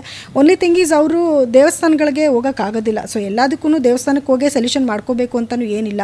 ಜಪ ಮಾಡೋದ್ರಿಂದ ಮಾತ್ರನೇ ದೇವರು ನಮಗೆ ಒಲಿತಾನೆ. ಮ್ಯಾನಿಫೆಸ್ಟೇಷನ್, ನಾವು ಎಷ್ಟು ಪಾಸಿಟಿವ್ ಆಗಿ ಥಿಂಕ್ ಮಾಡ್ತೀವಿ ಅದ್ರ ಮುಖಾಂತರನೇ ನಮಗೆ ಒಳ್ಳೇದಾಗ್ತಾ ಹೋಗುತ್ತೆ. ಓಕೆ ಮ್ಯಾಮ್, ಈಗ ದೇವಸ್ಥಾನ ಅಂದ್ರಲ್ಲ, ಸೊ ಸುಮಾರು ಜನ ಏನು ಮಾಡ್ತಾರೆ ಅಂತಂದರೆ, ಏನೋ ಒಂದು ಸಮಸ್ಯೆ ಬಂದಾಗ ದೇವಸ್ಥಾನಕ್ಕೆ ಅದೇ ಕಷ್ಟ ಬಂದಾಗ ವೆಂಕಟರಮಣ, ಸಂಕಟ ಬಂದಾಗ ವೆಂಕಟರಮಣ, ಆ ಥರ ಲೈಕ್ ಹೋಗ್ತಾರೆ, ಮತ್ತೆ ಬರ್ತಾರೆ, ಮತ್ತೆ ಅದೇ ತಪ್ಪು ಅದೇ ಇದೆ ಜೀವನ. ಸೊ ಅಂಥವ್ರಿಗೆ ಏನು ಹೇಳಕ್ಕೆ ಇಷ್ಟಪಡ್ತಾರೆ? ನೋ ಯೂಸ್ ಅಂತ ಹೇಳ್ಬೇಕು ಸರ್ ಅಷ್ಟೇ. ಇವಾಗ ನೀವು ಏನೋ ತಪ್ಪು ಮಾಡಿದ್ದೆ, ತಪ್ಪಾಯ್ತು ಅಂತ ಹೋಗಿ ಒಬ್ಬ ವ್ಯಕ್ತಿ ಹತ್ರ ಕೇಳ್ಕೊಂಡಿರ್ತೀಯ. ತಪ್ಪಾಯ್ತು ಅಂತ ಕೇಳಿದ್ಮೇಲೆ ಓಕೆ ನೀನು ಪಶ್ಚಾತ್ತಾಪ ಪಟ್ಟೆ, ನಿನ್ಗಲ್ಲಿ ಪರಿಹಾರ ಆಯಿತು, ಮತ್ತು ಅದೇ ತಪ್ಪು ಯಾಕೆ ಮಾಡ್ತೀಯ? ಯೂಸ್ ಇಲ್ಲ ಅಲ್ಲ ಮಾಡಿ. ಮೇಡಮ್ ಇವಾಗ ಇನ್ನೊಂದು ಕ್ವಶನ್ ಕೇಳಬೇಕಂದ್ರೆ ಮೇಡಮ್, ಇವಾಗ ಚಂದ್ರಗ್ರಹಣ ಸೂರ್ಯಗ್ರಹಣ ಬಂದಾಗ ಈ ಥರ ಮಾಡಬೇಕು ಆ ಥರ ಮಾಡಬೇಕು ಅಂತಂದು ಹೇಳ್ತಾರೆ ಮೇಡಮ್. ಅದ್ರ ಬಗ್ಗೆ ಮಾತಾಡೋದ್ರೆ ಏನು ಹೇಳ್ತೀರಾ ಮೇಡಮ್? ಖಂಡಿತ ಸರ್. ಯಾವುದೇ ಒಂದು ಗ್ರಹಣ ಒಂದು ಸೈಂಟಿಫಿಕ್ ರೀಸನ್ ಅಂತ ನೋಡೋಕೆ ಬಂದಾಗ ಹೌದು, ಅದೊಂದು ಅದ್ಭುತವಾದ ಒಂದು ಕ್ರಿಯೆ. ನಾವು ನೋಡಬೇಕು ಅದನ್ನು. ನಾವು ಯಾವಾಗಲೂ ಬರುವಂಥದ್ದಲ್ಲ. ವರ್ಷದಲ್ಲಿ ಒಂದು 4 ಸತಿನೋ 3 ಸತಿನೋ 2 ಸತಿನೋ ಬರುತ್ತೆ. ನಮಗೆ ನೋಡೋಕ್ಕೆ ಕೆಲವು ಸತಿ ಅವಕಾಶ ಸಿಕ್ಕುತ್ತೆ. ಕೆಲವು ಸತಿ ನಮ್ಮ ದೇಶದಲ್ಲಿ ನಡೆಯಲ್ಲ, ಬೇರೆ ಕಡೆಯಲ್ಲೂ ನಡೀತಿರುತ್ತೆ, ನಮ್ಗೆ ಅವಕಾಶನೂ ಸಿಕ್ಕಲ್ಲ. ನೋಡಿ ಎಂಜಾಯ್ ಮಾಡಿ ಅಂತ ಹೇಳ್ತೀನಿ ಸರ್. ಆದರೆ ಸೂರ್ಯಗ್ರಹಣ ನೋಡಬೇಕಾದ್ರೆ ಮಾತ್ರ ಸ್ವಲ್ಪ ಪ್ರೊಟೆಕ್ಟ್ ಮಾಡ್ಕೋಬೇಕು. ಯಾಕಂದರೆ ದಿಢೀರಂತ ಬಿಸಿಲು ಬಂದು ತೊಂದರೆ ಆಗುತ್ತೆ ಅಂತ. ಅದರಿಂದ ಏನು ತೊಂದರೆ ಆಗಲ್ಲ ಸರ್. ಏನಪ್ಪ ಅಂತಂದರೆ, ಇವಾಗ ನೋಡಿ, ಗ್ರಹಣ ಹಿಡಿಯುವಂಥ ಟೈಮಲ್ಲಿ ಈಗ ಸೂರ್ಯನ ಕಿರಣಗಳು ಭೂಮಿಗೆ ಬೀಳದೇ ಇರೋದ್ರಿಂದ ಸಮಸ್ಯೆ ಏನಾಗುತ್ತೆ ಅಂದರೆ ಕ್ರಿಮಿಕೀಟಗಳು ಉಟ್ಕೊತವೆ, ಜಾಸ್ತಿ ಆಗುತ್ತೆ ಅನ್ನೋ ಒಂದು ಪದ್ಧತಿಗೋಸ್ಕರ ಏನು ದರ್ಬೆ ಹಾಕಿಡಿ, ಅದು ಹಾಕಿಡಿ, ಇದು ಹಾಕಿಡಿ ಒಪ್ಕೊತೀನಿ. ಬೆಳಗ್ಗೆ ಎದ್ಬಿಟ್ಟು ಏನು ಮಾಡ್ತಾರೆ, ನೀರು ಚೆಲ್ತಾರೆ, ಇನ್ನೊಂದು ಚೆಲ್ತಾರೆ, ತುಪ್ಪ ಚೆಲ್ತಾರ, ಉಪ್ಪಿನಕಾಯಿ ಚೆಲ್ತಾರ, ಅದೆಲ್ಲ ಚೆಲ್ಲೋದಿಲ್ಲ, ಅದನ್ನ ಹಾಗೆ ಯೂಸ್ ಮಾಡ್ತಾರೆ. ದಿನಸಿ ಅಂಗಡಿಲಿ ಹೋಗಿ ಯಾರು ದರ್ಬೆ ಹಾಕಿಟ್ಟಿದ್ರು? ಮತ್ತು ಬೆಳೆಯೋ ರೈತ ಭೂಮಿ ಮೇಲೆ ಎಷ್ಟು ಭತ್ತ ರಾಗಿ ಎಲ್ಲ ತೆನೆ ಅದರಲ್ಲಿ ಯಾರು ಹೋಗಿ ದರ್ಬೆ ಹಾಕಿಟ್ಟಿದ್ರು ಅದು ಗ್ರಹಣ ನೋಡಿರುತ್ತೆ ಅಲ್ವಾ, ಅದನ್ನು ನಾವು ತಿಂತೀವಿ ಅಲ್ವಾ. ಅಷ್ಟೊಂದು ಮೂಢರಾಗೋದು ಬೇಡ. ಮತ್ತೆ ಆಚೆ ಹೋಗ್ಬೇಡಿ ನೀವು ಅವತ್ತು ಅಂತ ಹೇಳ್ತಾರೆ. ಯಾರು ನೀವು ಆಚೆ ಹೇಳಲ್ಲ. ಹೋಗೋದು ಅದೇ ಹೇಳ್ಬೋದೇನೋ, ಆಕ್ಚುಲಿ ಆ ನಾವು ಥರದ್ದೆಲ್ಲ ಚಿಕ್ಕ ಏನಿಲ್ಲ. ವಯಸ್ಸಲ್ಲಿದ್ದಾಗ ಕೆಲಸ ಮಾಡಿ, ಚೆನ್ನಾಗಿ ಕೆಲಸ ಮಾಡಿ. ಚಿಕ್ಕ ವಯಸ್ಸಲ್ಲಿದ್ದಾಗೆಲ್ಲ ಹೆಂಗಂತಂದ್ರೆ ಈಗಲೂ ಕೂಡ ನಮ್ಮ ಅಮ್ಮ ಅವರೆಲ್ಲರೂ ಗ್ರಹಣ ನಡೀತಿದೆ, ಗ್ರಹ ನಡೀತಿದೆ, ಕೆಲ್ಸಕ್ಕೆ ಹೋಗ್ಬೇಡ ಮನೇಲೇ ಇರು, ಸರಿ ಇಲ್ಲ ಅಂತ ಹೇಳ್ತಾರೆ. ಇಲ್ಲ ಒಬ್ಬನೇ ಮಗ ಇದ್ದವ್ರಿಗೂ ಆ ಥರ ಸುಮಾರು ಕೇಳ್ಪಟ್ಟಿದೆ. ಒಬ್ಬನೇ ಮಗ ಇರೋರು ಆಚೆ ಹೋಗ್ಬಾರ್ದು, ಆ ದಿನ ಮನೇಲೇ ಇರಬೇಕು ಅಂತಾರೆ. ಅದೆಲ್ಲ ಏನಕ್ಕೆ ಆ ಥರ? ಅಂದರೆ ಸರ್ ನನಗೆ ಹೇಳಿದ್ನಲ್ಲ ಸರ್, ಆ ಗ್ರಹಣ ನಡೆಯುವಂಥ ಮೂಮೆಂಟಲ್ಲಿ ಈಗ ಹೇಳಿದ್ನಲ್ಲ ಕ್ರಿಮಿ ಕೀಟಗಳು ಸ್ವಲ್ಪ ಜಾಸ್ತಿ ಆಗ್ತವೆ, ಸೊ ಅದರಿಂದ ಎಫೆಕ್ಟ್ ಆಗುತ್ತೆ ಅನ್ನೋ ಒಂದು ಕಾರಣಕ್ಕೆ ಹೇಳ್ತಾರೆ. ಪ್ರೆಗ್ನೆಂಟ್ ಲೇಡೀಸ್ಗೂ ಅಷ್ಟೇ, ಅವ್ರಿಗೆ ಮಾತ್ರ ಹೊರಗಡೆ ಬರಬೇಡಿ ಅಂತಲೇ ನಾವು ಹೇಳ್ತೀವಿ. ಯಾಕಂದರೆ ಅದನ್ನು ತಡ್ಕೊಳ್ಳೋವಂಥ ಶಕ್ತಿ ಅವ್ರಿಗೆ ಇಲ್ಲದೇ ಇರುತ್ತೆ. ಸಪೋಸ್ ಏನಾದರೂ ಇಲ್ನೆಸ್ ಆದಾಗ ಅವ್ರಿಗೆ ತಡ್ಕೊಳಕ್ಕಾಗೋದಿಲ್ಲ ಆ ಶಕ್ತಿನ. ಸೊ ಆ ಪ್ರಭಾವದಿಂದ ಹೇಳ್ಬೋದು ಅಷ್ಟೇನೆ. ಆದರೆ ಓಡಾಡಲೇಬಾರ್ದು ಅಂತ ಏನಿಲ್ಲ ಸರ್. ಆ ಟೈಮಲ್ಲಿ ಸ್ವಲ್ಪ ಜಪ ತಪ ಜಾಸ್ತಿ ಮಾಡ್ಕೋಬೇಕು, ಮ್ಯಾನಿಫೆಸ್ಟೇಷನ್ ಜಾಸ್ತಿ ಮಾಡ್ಕೋಬೇಕು. ಅದೆಲ್ಲನೂ ಕೂಡ ಖಂಡಿತವಾಗ್ಲೂ ಒಳ್ಳೆಯದೇ ಆಗತ್ತೆ. ಸೊ ನೆಗೆಟಿವ್ ಅಲ್ಲ, ಗ್ರಹಣ ಅನ್ನೋದು ನೆಗೆಟಿವ್ ಅಲ್ಲ. ನೀರಲ್ಲಿ ಎಲೆ ಹಾಕೋದು ಅದು ಏನೇನೋ ಒಂದಷ್ಟು ಮಾಡ್ತಾ ಇದ್ರು. ಅದೇ ಸರ್, ಅದಕ್ಕೆ ನಾನು ಹೇಳಿದ್ದು ಅವಾಗಲೇ, ಈ ಥರ ಗರ್ಕೆ ಹಾಕೋದು ಇದೆಲ್ಲ ಮಾಡ್ತೀರಲ್ವಾ, ಸೊ ಎಲ್ಲಾನು ಬಿಸಾಕ್ತೀರಾ ನೀವು, ಇಲ್ಲ ಅಲ್ವಾ ಅಂತ ಅದನ್ನೇ ಕೇಳ್ತಿರೋದು. ಯಾರು ಹೋಗಿ ಬೆಳಗ್ಗೆ ಎದ್ದು ಹಾಲು ಕರೀತಾರೆ ಹಸುಗೆ, ಆ ಹಸು ಹೊಟ್ಟೆ ಒಳಗಡೆ ಹಾಲು ಇತ್ತಲ್ವಾ, ಅದಕ್ಕೆಲ್ಲಿ ಗ್ರಹಣದ್ದು ಯಾರು ಹಾಕಿದ್ರು, ದರ್ಬೆ ಯಾರು ಹಾಕಿದ್ರು? ಪಾಕೆಟ್ ಇವಾಗೆಲ್ಲ ನಾವು ಪ್ಯಾಕೆಟ್ ಹಾಲು ಕುಡಿತೀವಿ, ಅದೇನು ಹಾಲು ಕರೆದು ಇಮ್ಮಿಡಿಯೇಟಾಗಿ ಪ್ಯಾಕೆಟ್ ಮಾಡಿ ಇಮ್ಮಿಡಿಯೇಟಾಗಿ ನಮ್ಗೆ ಬರುತ್ತಾ? ಇಲ್ಲ, ಅದು ಒನ್ ಡೇ ಬಿಫೋರೇ ಎಲ್ಲ ರೆಡಿ ಆಗಿರುತ್ತೆ. ಅಲ್ಲಿ ಯಾರೋ ಹೋಗಿ ದರ್ಬೆ ಹಾಕಿದ್ರು, ಬೆಳಗ್ಗೆ ಹಾಲು ತೊಗೊಂಡು ಕುಡಿತಿರ್ತೀರಲ್ಲ ನೀವು ಅಲ್ವಾ. ಅಷ್ಟು ಮೂಢತ್ವ ಬೇಡ. ಇವಾಗ ಯಾರು ಮೋಸ್ಟ್ಲಿ ತಿಳ್ಕೊಂಡಿರ್ತಾರೆ, ಅಷ್ಟು ಮಾಡಲ್ಲ ಅಂತ ಅನ್ಕೊತೀನಿ ನಾನು. ಗ್ರಹಣದಿಂದ ಎಫೆಕ್ಟ್ ಏನಾಗುತ್ತೆ, ಕೆಲವು ರಾಶಿಗಳಿಗೆ ಪ್ರಭಾವ ಬೀರುತ್ತಾ ಅಂತ ಕೇಳ್ತಾರೆ. ಹೌದು, ಅದು ಒಂದು ಯಾವ ಲಗ್ನದಲ್ಲಿ ನಡೀತಿದೆ ಅನ್ನೋದ್ರ ಮೇಲೆ ನಾವು ಕೆಲವೊಂದು ಜಾಸ್ತಿನಿಲ್ಲ, ಅದೆಲ್ಲ 3 ತಿಂಗಳು ಇರುತ್ತೆ ಅಷ್ಟೇ. ಒಳ್ಳೇದಾಗಿರಲಿ ಕೆಟ್ಟದಾಗಿರಲಿ ಒಂದು 3 ತಿಂಗಳು ಮಾತ್ರನೇ ಸ್ವಲ್ಪ ಅದ್ರ ಪ್ರಭಾವ ಇರುತ್ತೆ. ಹಂಗಂತ ಈ ಲೆವೆಲ್ಗೆಲ್ಲ ಇಳಿಯೋದು ನೋಡೋದು ಬೇಡ. ನೀರು ಚೆಲ್ಲಬೇಕು, ಇದು ಈಚೆ ಕಡೆ ಓಡಾಡಬಾರ್ದು, ಅದೆಲ್ಲ ಚೆನ್ನಾಗಿ ಕೆಲಸ ಮಾಡಿ. ಓಕೆ, ಈಗ ಮೂಢನಂಬಿಕೆ ಅಂತ ಬಂದ್ರೆ ಮ್ಯಾಮ್, ಈಗ ಕೆಲವರು ಬೆಕ್ಕಡ್ಡ ಬಂದರೆ ಹೋಗ್ಬಾರ್ದು ಅಂತಾರೆ. ಸೊ ಈ ರೀತಿ ತುಂಬ ಮೂಢನಂಬಿಕೆ ಇಟ್ಕೊಂಡಿರ್ತಾರೆ, ಅಂಥವ್ರಿಗೆ ಏನು ಹೇಳ್ತಾರೆ? ಅದೇ ಮೂಢನಂಬಿಕೆನೇ ಸರ್ ಅದು. ಬೆಕ್ಕಡ್ಡ ಬಂದರೆ, ಬೆಕ್ಕನ್ನು ನಾವು ಮಾರ್ಜಾಲ ಅಂತಂದರೆ ಕೃಷ್ಣನಿಗೆ ಹೋಲಿಸ್ತೀವಿ. ಓಕೆ, ಏನಕ್ಕೆ ಬೆಕ್ಕಡ್ಡ ಬಂದರೆ ಏನಾಗುತ್ತೆ ಪ್ರಾಬ್ಲಮ್ಮು? ಸೊ ಒಂದಷ್ಟು ಜನ ಹೇಳ್ತಾರೆ ಶುಕ್ರನಿಗೂ ಕೂಡ ಬೆಕ್ಕನ್ನು ಹೋಲಿಸ್ತೀವಿ. ಹೌದು. ಸೊ ಅದೆಲ್ಲ ನಾವು ಚಿಕ್ಕ ವಯಸ್ಸಿಂದ ನೋಡ್ಕೊಂಡು ಬಂದಿದ್ವಿ. ಸೊ ಬೆಕ್ಕಡ್ಡ ಬಂದರೆ ಹೋಗ್ಬಾರ್ದು, ಒಳ್ಳೆ ಕೆಲಸಗಳು ಆಗಲ್ಲ, ಸೊ ಈ ಥರ ಎಲ್ಲ ಕೇಳ್ಪಟ್ಟಿದ್ವಿ. ಅದೇ ಸರ್, ನೀವು ನೆಗೆಟಿವ್ ಇಟ್ಕೊಂಡು ಹೋಗ್ಬಿಟ್ಟು ಅಯ್ಯೋ ನನ್ನ ಬೆಕ್ಕಡ್ಡ ಬಂತು ಅದಕ್ಕೆ ನನ್ನ ಕೆಲಸ ಆಗಿಲ್ಲ ಅಂತ ಅಂದ್ಕೊಂಡ್ರೆ ನಿಜವಾಗ್ಲೂ ಆಗೋದೇ ಇಲ್ಲ. ಅದು ಏನೂ ಆಗಲ್ಲ ಅಂತ ನೀವು ಅಂದ್ಕೊಂಡು ಹೋಗಿ ನೋಡೋಣ, ಅದು ಯಾಕೆ ಆಗೋದಿಲ್ಲ ಅಂತ ಹಾಗೆ ಆಗುತ್ತೆ. ಸೊ ನಾವು ಹೆಂಗೆ ಥಿಂಕ್ ಮಾಡ್ತೀವಿ, ನಾವು ಪಾಸಿಟಿವ್ ಥಿಂಕ್ ಮಾಡೋದು. ಹೌದು ಹೌದು. ಓಕೆ, ಈಗ ಪಾಸಿಟಿವ್ ನೆಗೆಟಿವ್ ಅಂತ ಬಂದಾಗ ಮ್ಯಾಮ್, ಜ್ಯೋತಿಷ್ಯ ಅಂದಾಗ ಒಂದಷ್ಟು ಪಾಸಿಟಿವ್ ಥಿಂಗ್ಸ್ ಅಂತ ಇರ್ತದೆ. ಇನ್ನು ನೆಗೆಟಿವ್ ಅಂತ ಬಂದಾಗ ಈ ಕೆಲವೊಂದು ಈ ಮಾಟ ಮಂತ್ರ ಇದೆಲ್ಲ ಮಾಡ್ತಾರೆ. ಈಗ ಏನೋ ಒಂದು ಫ್ರೆಂಡ್ಸ್ ಅಂತಲೇ ಇಟ್ಕೊಳ್ಳೋಣ, ಎಕ್ಸ್ಪ್ರೆಸೆಡ್ ಅವ್ನು ಚೆನ್ನಾಗಿದ್ದರೆ ಲೈಕ್ ಅವನನ್ನು ಹಾಳು ಮಾಡಬೇಕು ಅನ್ನೋಂಥಕ್ಕೋಸ್ಕರ ಏನೋ ಈ ಮಾಟ ಮಂತ್ರ ಎಲ್ಲ ಮಾಡೋದು ನಾವು ನೋಡಿರ್ತೀವಿ. ಸೊ ಅದೆಲ್ಲ ವರ್ಕ್ ಆಗುತ್ತಾ ಮ್ಯಾಮ್? ಅದು ಸರ್ ವರ್ಕ್ ಆಗುತ್ತಾ ಅಂದರೆ ಆ ವಿದ್ಯೆನೂ ಕೂಡ ಇದೆ ಸರ್, ಇಲ್ಲ ಅಂತ ನಾನು ಹೇಳೋದಕ್ಕೆ ಹೋಗೋದಿಲ್ಲ. ಬಿಕಾಸ್ ಒಳ್ಳೇದು ಇದೆ ಕೆಟ್ಟದ್ದು ಇದೆ, ದೇವರು ಇದೆ ದೆವ್ವನೂ ಇದೆ ಅಂತಾರಲ್ಲ, ಹಂಗೆ ಹೌದು ಕೆಟ್ಟದ್ದು ಇದೆ. ಅವರು ಕಾಳಿನ ಆರಾಧನೆ ಮಾಡ್ಕೊಂಡಿರ್ತಾರೆ, ಕಾಳಿನ ಒಂದು ವಶ ಮಾಡ್ಕೊಂಡಿರ್ತಾರೆ, ಅವಳಿಗೆ ಏನು ಬೇಕೋ ಅದನ್ನು ಕೊಡೋದಕ್ಕೆ ಅವ್ರು ರೆಡಿ ಇರ್ತಾರೆ. ಸೊ ಅವ್ರು ಹೇಳಿದ್ದನ್ನು ಆ ಕೆಲಸ ಮಾಡೋಕ್ಕೆ ಕಾಳಿನೂ ರೆಡಿ ಇರ್ತಾಳೆ. ಇವಾಗ ನೀವು ಶಂಕರಾಚಾರ್ಯರದು ಕೇಳಿದ್ದೀರಲ್ವಾ ಸ್ಟೋರಿ, ಅವ್ರ ಸ್ಟೋರಿಲಿ ಏನಾಗುತ್ತೆ, ಅಮ್ಮ ಭದ್ರಕಾಳಿ ಆಗಿರ್ತಾಳೆ, ತುಂಬ ಕೋಪಿಷ್ಟೆ, ಸಿಕ್ಕಿದವ್ರನ್ನೆಲ್ಲ ತಿನ್ಕೊತಾ ಇರ್ತಾಳೆ. ಅವಳನ್ನ ಶಾಂತ ರೂಪಕ್ಕೆ ತಗೊಂಡು ಬಂದು ಬಲಿ ಕೊಡೋದ್ರ ಬದಲಾಗಿ ಕುಂಬಳಕಾಯಿ ನಿಂಬೆಹಣ್ಣು ಇದನ್ನ ಬಲಿ ಕೊಟ್ಟು ಅವ್ರನ್ನ ಶಾಂತ ಸ್ವರೂಪಕ್ಕೆ ತೊಗೊಂಬಂದು ನಿಲ್ಲಿಸ್ತಾರೆ. ಸೊ ಹಾಗಾಗಿ ಇದು ಇದೆ ಅದು ಇದೆ. ಸೊ ಇಲ್ಲ ಅಂತ ನಾನು ಹೇಳಲ್ಲ, ಬಟ್ ಅದರಿಂದ ಖಂಡಿತವಾಗ್ಲೂ ಅನ್ಕೋಬಹುದು ಅಷ್ಟೇ. ಅವರು ಅದೆಲ್ಲ ಏನಾದರೂ ಒಂದು 3 ತಿಂಗಳು 6 ತಿಂಗಳು ಅಷ್ಟೇ ಅವ್ರಿಗೆ ಎಫೆಕ್ಟ್ ಇರುತ್ತೆ ಸರ್. ಇನ್ನೊಬ್ರಿಗೆ ಇವಾಗ ಯಾರೊಬ್ಬರಿಗೆ ಒಬ್ಬರು ಮಾಡಿಸಿರ್ತಾರೆ ಅಂತಂದರೆ ಒಂದು 3 ತಿಂಗಳು 6 ತಿಂಗಳು ಇರ್ಬೋದೇನೋ ಅಷ್ಟೇ. ಅದಾದಮೇಲೆ ಇವ್ರಿಗೇನೆಲ್ಲ ಮಾಡಿದ್ರು, ಇವರೇನೆಲ್ಲ ನರಕ ಅನುಭವಿಸಿದ್ರು, ಏನೆಲ್ಲ ನೋವು ಅನುಭವಿಸಿದ್ರು, ಇದು ಮಾಡಿದವ್ರಿಗೂ ಅನುಭವಿಸುತ್ತೆ, ಮಾಡಿಸಿದವ್ರಿಗೂ ಕೂಡ ಅನುಭವಿಸ್ಬೇಕಾಗಿ ಬರುತ್ತೆ. ಅಂಥವರೇ ಲಾಸ್ಟ್ ಮೂಮೆಂಟಲ್ಲಿ ನರಕ ಯಾತನೆ ಅನುಭವಿಸಿ ಅವ್ರ ಜೀವನನ ಕಳೆಯೋದು. ಸೊ ಹಾಗಾಗಿ ಇನ್ನೊಬ್ರು ಅದಕ್ಕೆ ಹೇಳಿದ್ದು, ಇನ್ನೊಬ್ರ ಮೇಲೆ ಹೊಟ್ಟೆ ಉರಿನೇ ಪಡಬಾರ್ದು. ನಾವು ಬೆಳಿಬೇಕು, ನಾವು ಚೆನ್ನಾಗಿರಬೇಕು, ನಾವು ಚೆನ್ನಾಗಿರೋಕ್ಕೆ ಏನು ಮಾಡಬೇಕು ಅನ್ನೋದಷ್ಟೇ ಆಲೋಚನೆ ಮಾಡಬೇಕು. ಇನ್ನೊಬ್ರು ಏನು ಮಾಡ್ತಿದ್ದಾರೆ, ಅವ್ರ ತಟ್ಟೆಲಿ ಏನು ಬಿದ್ದಿದೆ ಅಂತ ನೋಡೋಕೆ ಆ ಥರದಕ್ಕೆ ಹೋಗ್ಬಾರ್ದು. ಅದು ಯಾವತ್ತಿದ್ರೂ ಅವ್ರಿಗೆ ಕೆಟ್ಟದ್ದು ಆಗೇ ಆಗುತ್ತೆ ಅನ್ನೋದು ಅವ್ರು ಬರೆದಿಟ್ಕೋಬೇಕು ಸರ್ ಅವರು. ಮೇಡಮ್ ನಿಮಗೆ ಬಂದಂಥ ಕ್ಲೈಂಟ್ ಯಾವ ಥರ ಇರ್ತಾರೆ ಮೇಡಮ್? ಅಂದರೆ ಡಿಫ್ರೆಂಟ್ ಈ ಥರ ಯಾವ್ದಾದ್ರು ಕ್ಲೈಂಟ್ಸ್ ನೋಡಿದಿರಾ, ನಮಗೆ ಈ ಥರ ಮಾಡಿಸ್ಬಿಟ್ಟಿದ್ದಾರೆ ಮೇಡಮ್? ಯಾಕಂದರೆ ಈಗ ನೋಡಿ, ಮಾಟ ಮಂತ್ರ ಮಾಡಿಸಿದ್ರೆ ನಾವು ಹೊರೆ ಆಗಬೇಕಾಗಿರೋದು ದೇವ್ರ ಹತ್ರಗೆ. ಸೊ ನಿಮ್ಮ ಹತ್ರ ಬಂದು ಯಾರಾದರೂ ಕೇಳ್ತಾರೆ ಸರ್. ಅಂದರೆ ಮೇಡಮ್ ನಮ್ಗೆ ಈ ಥರ ಅಮಾವಾಸ್ಯೆ ಟೈಮಲ್ಲಿ ಹಿಂಗಾಗುತ್ತೆ, ಹುಣ್ಮೆ ಟೈಮಲ್ಲಿ ಹಿಂಗಾಗುತ್ತೆ, ನಮ್ಗೆ ಯಾರಾದರೂ ನೆಗೆಟಿವ್ ಮಾಡಿಸಿದಾರಾ ಸ್ವಲ್ಪ ನೋಡಿ ಚೆಕ್ ಮಾಡಿ ಹೇಳಿ ಅಂತ ಕೇಳೋರು ಇರ್ತಾರೆ. ಸೊ ಅಂದರೆ ಅದ್ರ ನಮ್ಗೆ ಗೊತ್ತಾಗುತ್ತೆ ಇದೆಯಾ ಇಲ್ವಾ, ಬ್ಲ್ಯಾಕ್ ಮ್ಯಾಜಿಕ್ ಏನಾದರೂ ಆಗಿದೆಯಾ ಇಲ್ವಾ ಅನ್ನೋದು ಗೊತ್ತಾಗುತ್ತೆ. ಅದ್ರ ಮೇಲೆ ನಾವು ಏನೇನು ಹೇಳಬೇಕು ಅದನ್ನ ಹೇಳ್ತೀವಿ. ಬಟ್ ಕೆಲವು ಜನ ಎಲ್ಲ ಅದನ್ನು ಬಿಡ್ಸಕ್ಕೆ ಅದೇನೋ 1000 ರೂಪಾಯಿ ತೊಗೊತಾರೆ, ಪಾಪ ಏನೇನೋ ಮಾಡ್ತಾರೆ ಸರ್. ಅವೆಲ್ಲ ನಾವು ಮಾಡೋದಿಲ್ಲ. ಅದು ಏನೇ ಎಫೆಕ್ಟ್ ಇದ್ರೂ ಬರೀ ಅದು 3 ತಿಂಗಳು 6 ತಿಂಗಳು ಅಷ್ಟೇ ಇರುತ್ತೆ. ತಲೆ ಕೆಡ್ಸ್ಕೊಳ್ಳೋಕೆ ಹೋಗಬೇಡಿ. ಅದನ್ನು ನೀವು ಅದರಿಂದ ಈಚೆ ಕಡೆ ಬರೋದಕ್ಕೆ ಏನೇನು ಮಾಡಬೇಕೋ ಅದನ್ನು ನಾವು ಕೆಲವೊಂದು ಸೊಲ್ಯೂಷನ್ ಕೊಡ್ತಾ ಹೋಗ್ತೀವಿ ಅವ್ರಿಗೆ. ನಿಮಗೆ ಬಂದಂಥ ಕ್ಲೈಂಟ್ಗಳು ಡಿಫ್ರೆಂಟ್ ಮೈಂಡ್ ಸೆಟಲ್ಲಿ ಬರ್ತಾರೆ ಮೇಡಮ್. ಹೌದು ಸರ್. ಅಂದರೆ ಒಬ್ಬರು ಮೃದು ಸ್ವಭಾವ ಇರ್ತಾರೆ, ಒಬ್ರು ಏನೇ ಹೇಳಿ ತಡ್ಕೋ ಶಕ್ತಿ ಇರುತ್ತೆ, ಒಬ್ರಿಗೆ ಇರಲ್ಲ, ತುಂಬ ಹೌದು ಸರ್. ಹೌದೌದು, ಅರ್ಥ ಆಯ್ತು ನನಗೆ. ಅವ್ರ ಮೈಂಡ್ ಸೆಟ್ ನೋಡಿಕೊಂಡೇ ನಾವು ಹೇಳ್ತೀವಿ. ಕೆಲವೊಬ್ಬರಿಗೆ ಜಾತಕದಲ್ಲಿ ನೆಗೆಟಿವಿಟಿ ಇರುತ್ತೆ. ಹೌದು. ಕೆಲವ್ರು ಏನು ಹೇಳ್ತಾರೆ, ಮೇಡಮ್ ಪಾಸಿಟಿವ್ಗಿಂತ ನೆಗೆಟಿವ್ ಏನಿದೆ ಫಸ್ಟ್ ಹೇಳಿ. ಯಾಕಂದರೆ ನೆಗೆಟಿವ್ನ ನಾವು ಪಾಸಿಟಿವ್ ಮಾಡ್ಕೋಬೋದು. ಪಾಸಿಟಿವ್ನ ಮತ್ತೇನು ಪಾಸಿಟಿವ್ನ ನೋಡ್ಕೊಂಡು ಸುಮ್ಮನೆ ಖುಷಿ ಪಡಬೇಕು, ಓ ನಾನು ಹಂಗಾಗ್ತೀನಿ ಹಿಂಗಾಗ್ತೀನಿ ಅಂತ ಖುಷಿ ಪಡಬೇಕು ಅಷ್ಟೇ. ಬಟ್ ನೆಗೆಟಿವ್ನೇ ಜಾಸ್ತಿ ತಿಳ್ಕೊಬೇಕು. ತಿಳ್ಕೊಂಡಾಗ ಏನಾಗುತ್ತೆ, ನೀವು ಪ್ರಿಪೇರ್ ಆಗ್ತೀರಾ. ನಾಳೆ ನನಗೆ ಈ ಥರ ದಿನಗಳಿದ್ದಾವೆ, ಸೊ ಇವತ್ತೇ ನಾನು ಇದಕ್ಕೆ ಪ್ರಿಪೇರ್ ಆಗಬೇಕು ಅಂತ ಒಂದು. ಇವಾಗ ನಿಮಗೆ ಮುಂದಕ್ಕೆ ನೋಡಿ ಸರ್, ನಿಮ್ಗೆ ಇಂಥ ಹೆಲ್ತ್ ಇಶ್ಯೂಸ್ ಬರುತ್ತೆ ಅಂತ ನಾವು ಹೇಳಿರ್ತೀವಿ ಅಂತ ಇಟ್ಕೊಳ್ಳಿ, ಈ ದಶಾಭುಕ್ತಿ ನಡೆಯೋ ಟೈಮಲ್ಲಿ. ಸೊ ನಿಮಗೆ ಸಿಮ್ಟಮ್ಸ್ ಸ್ಟಾರ್ಟ್ ಆಗಿಬಿಡುತ್ತೆ. ಆವಾಗ ನೀವೇನು ಮಾಡ್ತೀರಾ, ಓ ನನಗೆ ಈ ಥರ ಹೇಳಿದ್ದಾರೆ, ನಾನು ಇದಕ್ಕೆ ನೆಗ್ಲೆಕ್ಟ್ ಮಾಡಬಾರ್ದು, ಫಸ್ಟೇ ಇದನ್ನು ಡಾಕ್ಟರ್ ಹತ್ರ ತೋರಿಸ್ಕೋಬೇಕು, ಅದಕ್ಕೆ ಏನು ಬೇಕು ಪ್ರಿಕಾಷನ್ ತೊಗೋಬೇಕು ಅಂತ ನೀವು ಪ್ರಿಕಾಷನ್ ತೊಗೋತೀರಾ. ಇಲ್ಲ ಅಂದಾಗ ಅಯ್ಯೋ ಸಾಧಾರಣವಾಗಿ ಬಿಡು, ಅಯ್ಯೋ ಏನೋ ಗ್ಯಾಸ್ಟ್ರಿಕ್ ಪ್ರಾಬ್ಲಮ್ ಬಿಡು ಅಂತ ನೆಗ್ಲೆಕ್ಟ್ ಮಾಡ್ತಾರೆ. ಅದು ಇನ್ಯಾವುದೋ ಲೆವೆಲ್ಗೆ ಹೋಗಿರುತ್ತೆ. ಅದು ಈಗ ವರ್ಕ್ ಆಗುತ್ತೆ ಮ್ಯಾಮ್. ಈಗ ಫಾರ್ ಎಕ್ಸಾಂಪಲ್ ನೀವು ಅಂದ್ರಿ ಅಲ್ವಾ, ಮುಂದೆ ನಿಮಗೆ ಏನೋ ಆರೋಗ್ಯ ಸಮಸ್ಯೆ ಆಗುತ್ತೆ ಅನ್ನೋದು. ಸೊ ನಾನು ಅದನ್ನು ನೀವು ಹೇಳಿರೋ ಮಾತು ಮೇಲೆ ನಾನು ಈಗಲಿಂದನೇ ಎಚ್ಚೆತ್ಕೊತೀನಿ ಅಂದಾಗ, ಸೊ ಅದು ಸರಿ ಹೋಗುತ್ತೆ. ಅದು ಖಂಡಿತ ಸರ್. ಅದು ಇವಾಗ ಒಂದು ಹೆಲ್ತ್ ನಿಮಗೆ ನಾನೇನು ಹೇಳ್ತೀನಿ, ಶುಗರ್ ಬರ್ತಾ ಇದೆ, ಇವಾಗ ಪ್ರೀ ಡಯಾಬಿಟಿಕ್ ಅಂತ ಇದೆ. ನಿಮಗೆ ಮೊದಲೇ ಡಾಕ್ಟರ್ ಹತ್ರ ತೋರಿಸ್ಕೊಂತೀರಾ ಸಿಮ್ಟಮ್ಸ್ ಬಂದಾಗ. ಡಾಕ್ಟರ್ ಹತ್ರ ಹೋದಾಗ ಅವರು ನಿಮಗೆ ಅದನ್ನ ರಿವರ್ಸ್ ಮಾಡ್ಕೊಳ್ಳೋದು ಹೆಂಗೆ ಅಂತ ಹೇಳ್ಕೊಡ್ತಾರೆ. ನೀವು ಡಯಟ್ ಮಾಡ್ತೀರಾ, ರಿವರ್ಸ್ ಮಾಡ್ಕೊತೀರಾ. ಆಗಿದೆಯಲ್ಲ ಎಷ್ಟೊಂದು ಜನಕ್ಕೆ ಬಸೆ ಆಗಿದೆಯಲ್ಲ. ಇವಾಗ ಕ್ಯಾನ್ಸರ್ ಅಷ್ಟೇ, ನೀವು ಫಸ್ಟ್ ಲೆವೆಲಲ್ಲಿ ಅಥವಾ ಇನ್ನೂ ಜಾಸ್ತಿ ಸಿಮ್ಟಮ್ಸ್ ಇತ್ತು ಸ್ಟಾರ್ಟಿಂಗಲ್ಲಿ ಅಂದರೆ ವಾಸಿ ಮಾಡ್ಕೊಂಡಿದ್ದಾರಲ್ವಾ. ಅದೇ ನೀವು ಲಾಸ್ಟ್ ಲೆವೆಲ್ವರೆಗೂ ಬಿಟ್ಬಿಟ್ರೆ ಏನು ಮಾಡೋಕ್ಕಾಗಲ್ಲ. ಸೊ ಅದು ಬದಲಾಗುತ್ತೆ. ಈಗ ಮುಂದೆ ನಮಗೇನೋ ಒಂದು ಖಂಡಿತ ಬದಲಾಗುತ್ತೆ. ಆ್ಯಂಡ್ ಇನ್ನೊಂದು ಒಂದಷ್ಟು ಕಡೆ ನಾವು ಕೇಳಿರ್ತೀವಿ, ಸೊ ಇನ್ನೊಂದು 5 ವರ್ಷ ತಾಲಪ್ಪ, 5 ವರ್ಷ ಹುಷಾರಾಗಿರೋ, ಅದಾದಮೇಲೆ ನಿನಗೆ ಚೆನ್ನಾಗಿರ್ತದೆ, ನಿನಗೆ ದುಡ್ಡು ಹಣಕಾಸಿನ ಸಮಸ್ಯೆ ಅದೆಲ್ಲ ಸರಿ ಹೋಗುತ್ತೆ ಅನ್ನೋದು. ಸೊ ಅದೆಲ್ಲ ಅದೂ ವರ್ಕ್ ಆಗುತ್ತಮ್ಮ? ಹೌದು ಸರ್, ದಶಭುಕ್ತಿ ಚೇಂಜ್ ಆಗುತ್ತಲ್ವಾ. ಸೊ ಅದ್ರ ಮೇಲೆ ಅವ್ರಿಗೆ ಇವಾಗ ನಡೀತಿರೋ ದಶ ಯಾವುದೋ ಒಂದು ಏನು ಬ್ಯಾಡ್ ಪೊಸಿಷನಲ್ಲಿರುವಂಥ ಗ್ರಹದ್ದು ಒಂದು ದಶಾಭುಕ್ತಿ ನಡೀತಿದೆ. ಸ್ವಲ್ಪ ಬ್ಯಾಡ್ ಇಂಪ್ಯಾಕ್ಟ್ ನಿಮ್ಗೆ ಆಗ್ತಾ ಇರುತ್ತೆ. ಮುಂದಿನ ದಶೆ ಚೆನ್ನಾಗಿದೆ, ಸೊ ಇವಾಗಿಂದನೇ ನೀನು ಪ್ಲ್ಯಾನ್ ಮಾಡ್ಕೋ ಆ ದಶನಲ್ಲಿ ನೀನು ಹೆಂಗಿರಬೇಕು ಅಂತ. ಅಥವಾ ಬೇಡ, ಈ ದಶನಲ್ಲಿ ತುಂಬ ಚೆನ್ನಾಗಿದೆ, ಚೆನ್ನಾಗಿ ಸಂಪಾದನೆ ಮಾಡ್ತಾ ಇದೆಯಾ, ತುಂಬ ಒಂದು ಇದರಲ್ಲಿದೆ, ನೆಕ್ಸ್ಟ್ ದಶ ನಿಂಗೆ ಚೆನ್ನಾಗಿರಲ್ಲ. ಸೊ ನೀನು ಪ್ರಿಪೇರ್ ಆಗಬೇಕು, ನೆಕ್ಸ್ಟ್ ದಶೆ ನಂಗೆ ಚೆನ್ನಾಗಿರಲ್ಲ, ನಾನು ಯಾವುದು ಹೊಸದನ್ನು ಸ್ಟಾರ್ಟ್ ಮಾಡಬಾರ್ದು, ಇರೋದನ್ನು ಕಂಟಿನ್ಯೂ ಮಾಡ್ಕೊಂಡು ಹೋಗಬೇಕು, ನಾನು ಎಲ್ಲೂ ಇನ್ವೆಸ್ಟ್ಮೆಂಟ್ ಮಾಡಬಾರ್ದು. ನೀನು ಇಲ್ಲೇ ಪ್ರಿಪೇರ್ ಆಗ್ತೀಯಾ. ನೀನು ತಿಳ್ಕೊಂಡಿಲ್ಲ ಅಂದಾಗ ಏನಾಗ್ತೀಯಾ, ಇನ್ವೆಸ್ಟ್ಮೆಂಟ್ ಮಾಡ್ತೀಯಾ, ಕಳ್ಕೊಂಡೆ ಮೇಡಮ್, ಅಷ್ಟು ಕಳ್ಕೊಂಡೆ ಇಷ್ಟು ಕಳ್ಕೊಂಡೆ ಅಂತ ಬರ್ತಾರೆ. ಓಕೆ. ಸೊ ಒಂದಷ್ಟು ಜನ ಏನು ಮಾಡ್ತಾರೆ ಅಂದರೆ, ಈಗ ತಿಳ್ಕೊಂಡಿರ್ತಾರೆ, ಸೊ ಆದರೂ ಕೂಡ ಅದನ್ನು ಫಾಲೋ ಮಾಡಲ್ಲ ಅಂತದ್ದು ಮಾಡ್ತಾರೆ, ಕೆಲವರು ಮಾಡಲ್ಲ. ಅದು ವೇಸ್ಟ್, ತಿಳ್ಕೊಂಡು ವೇಸ್ಟ್. ಹೌದು, ಅದಕ್ಕೆ ಆವಾಗಲೇ ಹೇಳಿದ್ದು ನಾನು, ಒಂದು ಕಂಪ್ಲೀಟಾಗಿ ಗೊತ್ತಿರಬೇಕು, ಇಲ್ಲ ಏನೂ ಗೊತ್ತಿರಬಾರ್ದು, ಮಧ್ಯದಲ್ಲಿರೋದೇ ಪ್ರಾಬ್ಲಮ್ ಅಂತ.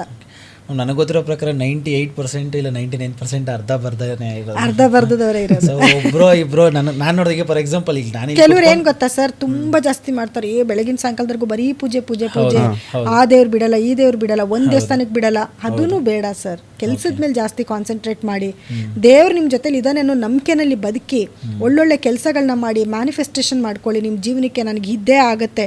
ಬೆಳಗ್ಗೆ ಎದ್ದಿದ ತಕ್ಷಣ ಒಂದು 3 ಗುಡ್ ವರ್ಡ್ಸ್ ಹೇಳ್ಕೊಳ್ಳಿ. ಇವತ್ತಿನ ದಿವಸ ಚೆನ್ನಾಗಿರುತ್ತೆ, ಇಂಥ ಒಳ್ಳೆ ವ್ಯಕ್ತಿನೇ ಮೀಟ್ ಮಾಡ್ತೀನಿ, ಇವತ್ತಿನ ದಿವಸ ನನಗೆ ಅದ್ಭುತವಾಗಿರುತ್ತೆ ಅಂದ್ಕೊಂಡು ನೀವು ಮುಂದಕ್ಕೆ ಹೋಗಿ, ಖಂಡಿತವಾಗ್ಲೂ ನಿಮ್ಗೆ ಒಳ್ಳೇದಾಗುತ್ತೆ. ಇವತ್ತಾಗಿಲ್ಲ ಅಂದ ತಕ್ಷಣ ಅಯ್ಯೋ ನೆನೆ ಕೇಳ್ಕೊಂಡಿದ್ದೆ ಏನೂ ಆಗಿಲ್ಲ, ಇವತ್ತು ಕೇಳಿದ್ರಷ್ಟು ಬಿಟ್ಟರಷ್ಟು ಅನ್ಕೋಬೇಡಿ. ಆಗುತ್ತೋ ಬಿಡುತ್ತೋ, ಯೂನಿವರ್ಸಿಗೆ ನೀವು ಕೊಡ್ತೀರಿ ಒಳ್ಳೆ ಮೆಸೇಜ್ನ, ಖಂಡಿತ ನಿಮ್ಮ ಜೀವನದಲ್ಲಿ ಒಳ್ಳೇದೇ ಆಗುತ್ತೆ ಅವಾಗ. ಬಟ್ ಈ ಜನ್ರೇಷನ್ನು ಅಥವಾ ಈಗಿನ ಜನ ಹಂಗೆ ಅಲ್ಲ, ಈಗ ಏನಾದರೂ ಅನ್ಕೊಂಡ್ರೆ ಆಗ್ಬಿಟ್ರೆ ದೇವ್ರಿದ್ದಾನೆ, ಇಲ್ಲ ಹೋಗ ಇಲ್ಲ ಅಂತಾರೆ. ಆದರೆ ಸರ್, ಇವಾಗಿನ ನಾನು ನೋಡಿರೋ ಪ್ರಕಾರ ಇವಾಗಿನ ಜನ್ರೇಷನ್ ಅಂದರೆ ಇವಾಗ ಒಂದು 25 ವರ್ಷದಿಂದ ಈಚೆ ಕಡೆಗೆ ಇರುವಂಥವ್ರು ಸ್ವಲ್ಪ ಓಕೆ ಸರ್, ಇದನ್ನ ಅರ್ಥ ಮಾಡ್ಕೊಂಡಿದ್ದಾರೆ ಜೀವನನ.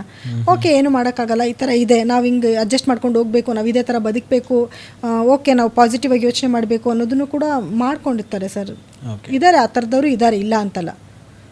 ಆವಾಗಿನ ಕಾಲದಲ್ಲಿ ಆ ಥರ ಇತ್ತು ಅಂತ ಕಾಣುತ್ತೆ. ಅಂದರೆ ಮೀನ್ಸ್ ಸ್ವಲ್ಪ ತಿಳುವಳಿಕೆ ಇಲ್ಲದೇ ಇರೋರು ಆ ಥರ ಯೋಚನೆ ಮಾಡ್ಬೋದು. ಏನು ಮಾಡಿದ್ರು ಅಷ್ಟೇ. ಕೆಲವ್ರು ಹೋಗಿ ಅಷ್ಟು ದೇವಸ್ಥಾನಕ್ಕೆ ಸುದ್ದ, ಇಷ್ಟು ದೇವಸ್ಥಾನಕ್ಕೆ ಸುದ್ದ. ಇಲ್ಲಿ ನಾನು ಕೆಲವ್ರಿಗೆ ಏನು ಹೇಳ್ತೀನಿ ಗೊತ್ತಾ ಸರ್, ಮದುವೆ ಲೇಟ್ ಆಗ್ತಾ ಇರುತ್ತೆ.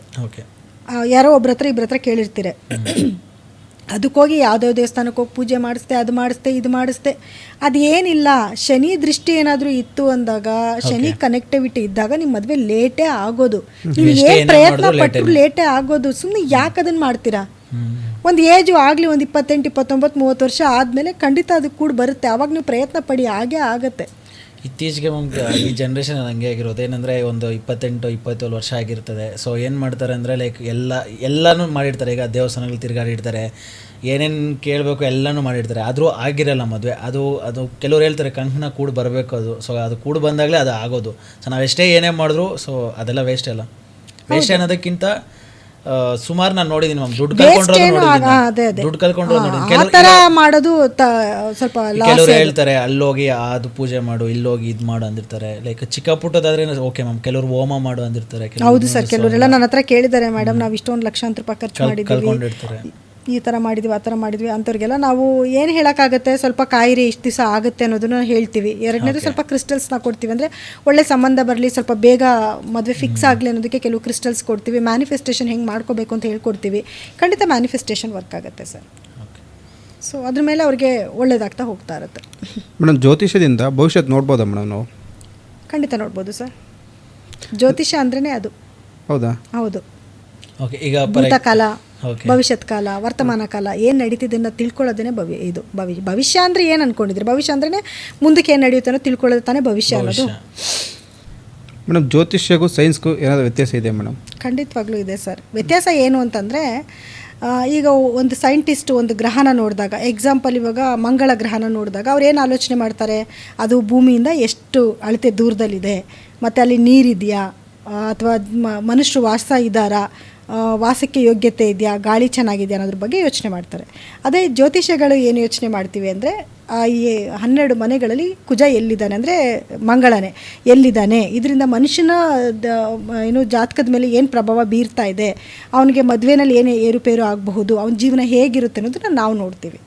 ಇದೇ ಸರ್ ಇರೋದು ವ್ಯತ್ಯಾಸ. ಓಕೆ. ಅಂದರೆ ಈಗ ಮ್ಯಾಮ್, ಸೈನ್ಸ್ನ ನಂಬೋರು ಜ್ಯೋತಿಷ್ಯ ನಂಬಲ್ಲ ಅಂತಾರೆ, ಜ್ಯೋತಿಷ್ಯ ನಂಬೋರು ಸೈನ್ಸ್ನ ನಂಬಲ್ಲ ಅಂತ. ಹಾಗೆಲ್ಲ ಏನಿಲ್ಲ ಸರ್. ಜ್ಯೋತಿಷಿಗಳು ಯಾವತ್ತೂ ಸೈನ್ಸ್ ನಂಬಲ್ಲ ಅಂತ ಹೇಳೋದಿಲ್ಲ. ಆ ಸೈನ್ಸಿಂದಾನೇ ಜ್ಯೋತಿಷ್ಯಗಳು ಇರೋದು. ಬಿಕಾಸ್ ಸೈನ್ಸೇ ತಾನೇ. ಇವಾಗ ನಾವು ಸಾಫ್ಟ್ವೇರ್ ಅಂತ ಬಂದಾಗ ಅದೇ ತಾನೇ ಸರಿದೆ. ಗ್ರಹಗಳು ಎಲ್ಲಿದ್ದಾರೆ, ಯಾವ ಸ್ಟೇಟಸಲ್ಲಿದ್ದಾರೆ, ಯಾವ ಗ್ರಹ ಆದಮೇಲೆ ಯಾವ ಗ್ರಹ ಇದೆ ಅನ್ನೋದ್ರ ಮೇಲೆ ತಾನೇ ಸರ್ ನಾವು ಇವಾಗ ಅದನ್ನೆಲ್ಲ ನೋಡ್ತೀವಿ. ನಾವು ವಿಜ್ಞಾನ ಖಂಡಿತವಾಗ್ಲೂ ನಂಬ್ತೀವಿ ಸರ್. ಇದು ಕೂಡ ವಿಜ್ಞಾನನೇ. ಇದು ಅಕಲ್ಟ್ ಸೈನ್ಸ್, ಇದು ಏನು ಗುಪ್ತ ವಿದ್ಯೆ ಅಂತ ಹೇಳ್ತಾರೆ, ಅದು ಆಳವಾದ ಅಧ್ಯಯನ. ಇದೂ ಕೂಡ ಸೈಂಟಿಸ್ಟ್ ನಂಬಲ್ಲ ಅಂತ ಎಲ್ಲೂ ಹೇಳಿಲ್ಲ. ಎಷ್ಟೋ ಜನ ಸೈಂಟಿಸ್ಟ್ಗಳು ಕೂಡ ನಮ್ಮ ಹತ್ರ ಪ್ರೆಡಿಕ್ಷನ್ ತೊಗೊಂಡಿದ್ದಾರೆ ಸರ್. ಅದು ಇತ್ತೀಚಿನ ದಿನಗಳಲ್ಲಿ ನೋಡ್ತೀವಿ. ಲೈಕ್ ಸೈನ್ಸ್ ಒಬ್ಬ ಸೈಂಟಿಸ್ಟ್ ಆಗಬೇಕು ಅಂದ್ರೂ ಕೂಡ ಅವನಿಗೆ ಗ್ರಹಗತಿಗಳು ಈ ಥರ ಇದ್ರೇ ಸೈಂಟಿಸ್ಟ್ ಆಗ್ತಾನೆ. ಕೇತು ಇಂಪ್ಯಾಕ್ಟ್ ಜಾಸ್ತಿ ಇದ್ದವರೇ ಸೈಂಟಿಸ್ಟ್ಗಳಾಗೋದು. ಸೊ ಹಾಗೆ ಆಗೋದಿಲ್ಲ ಮೇಡಮ್. ಇವಾಗೆಲ್ಲ ತುಂಬ ಜನ ಜ್ಯೋತಿಷ್ಯ ಹುಟ್ಟಿದ್ದಾರೆ ಮೇಡಮ್. ಎಲ್ಲ ಅಂದರೆ ಸ್ವಲ್ಪ ಜ್ಯೋತಿಷಿಗಳು ಜಾಸ್ತಿ ಆಗಿದ್ದಾರೆ. ಹೌದು ಸರ್, ನಿಜ. ಫ್ಯೂಚರಿಗೆ ನೋಡ್ಬೇಕಾದ್ರೆ ಯಾವ ಥರ ಇರುತ್ತೆ ಮೇಡಮ್ ಇದು?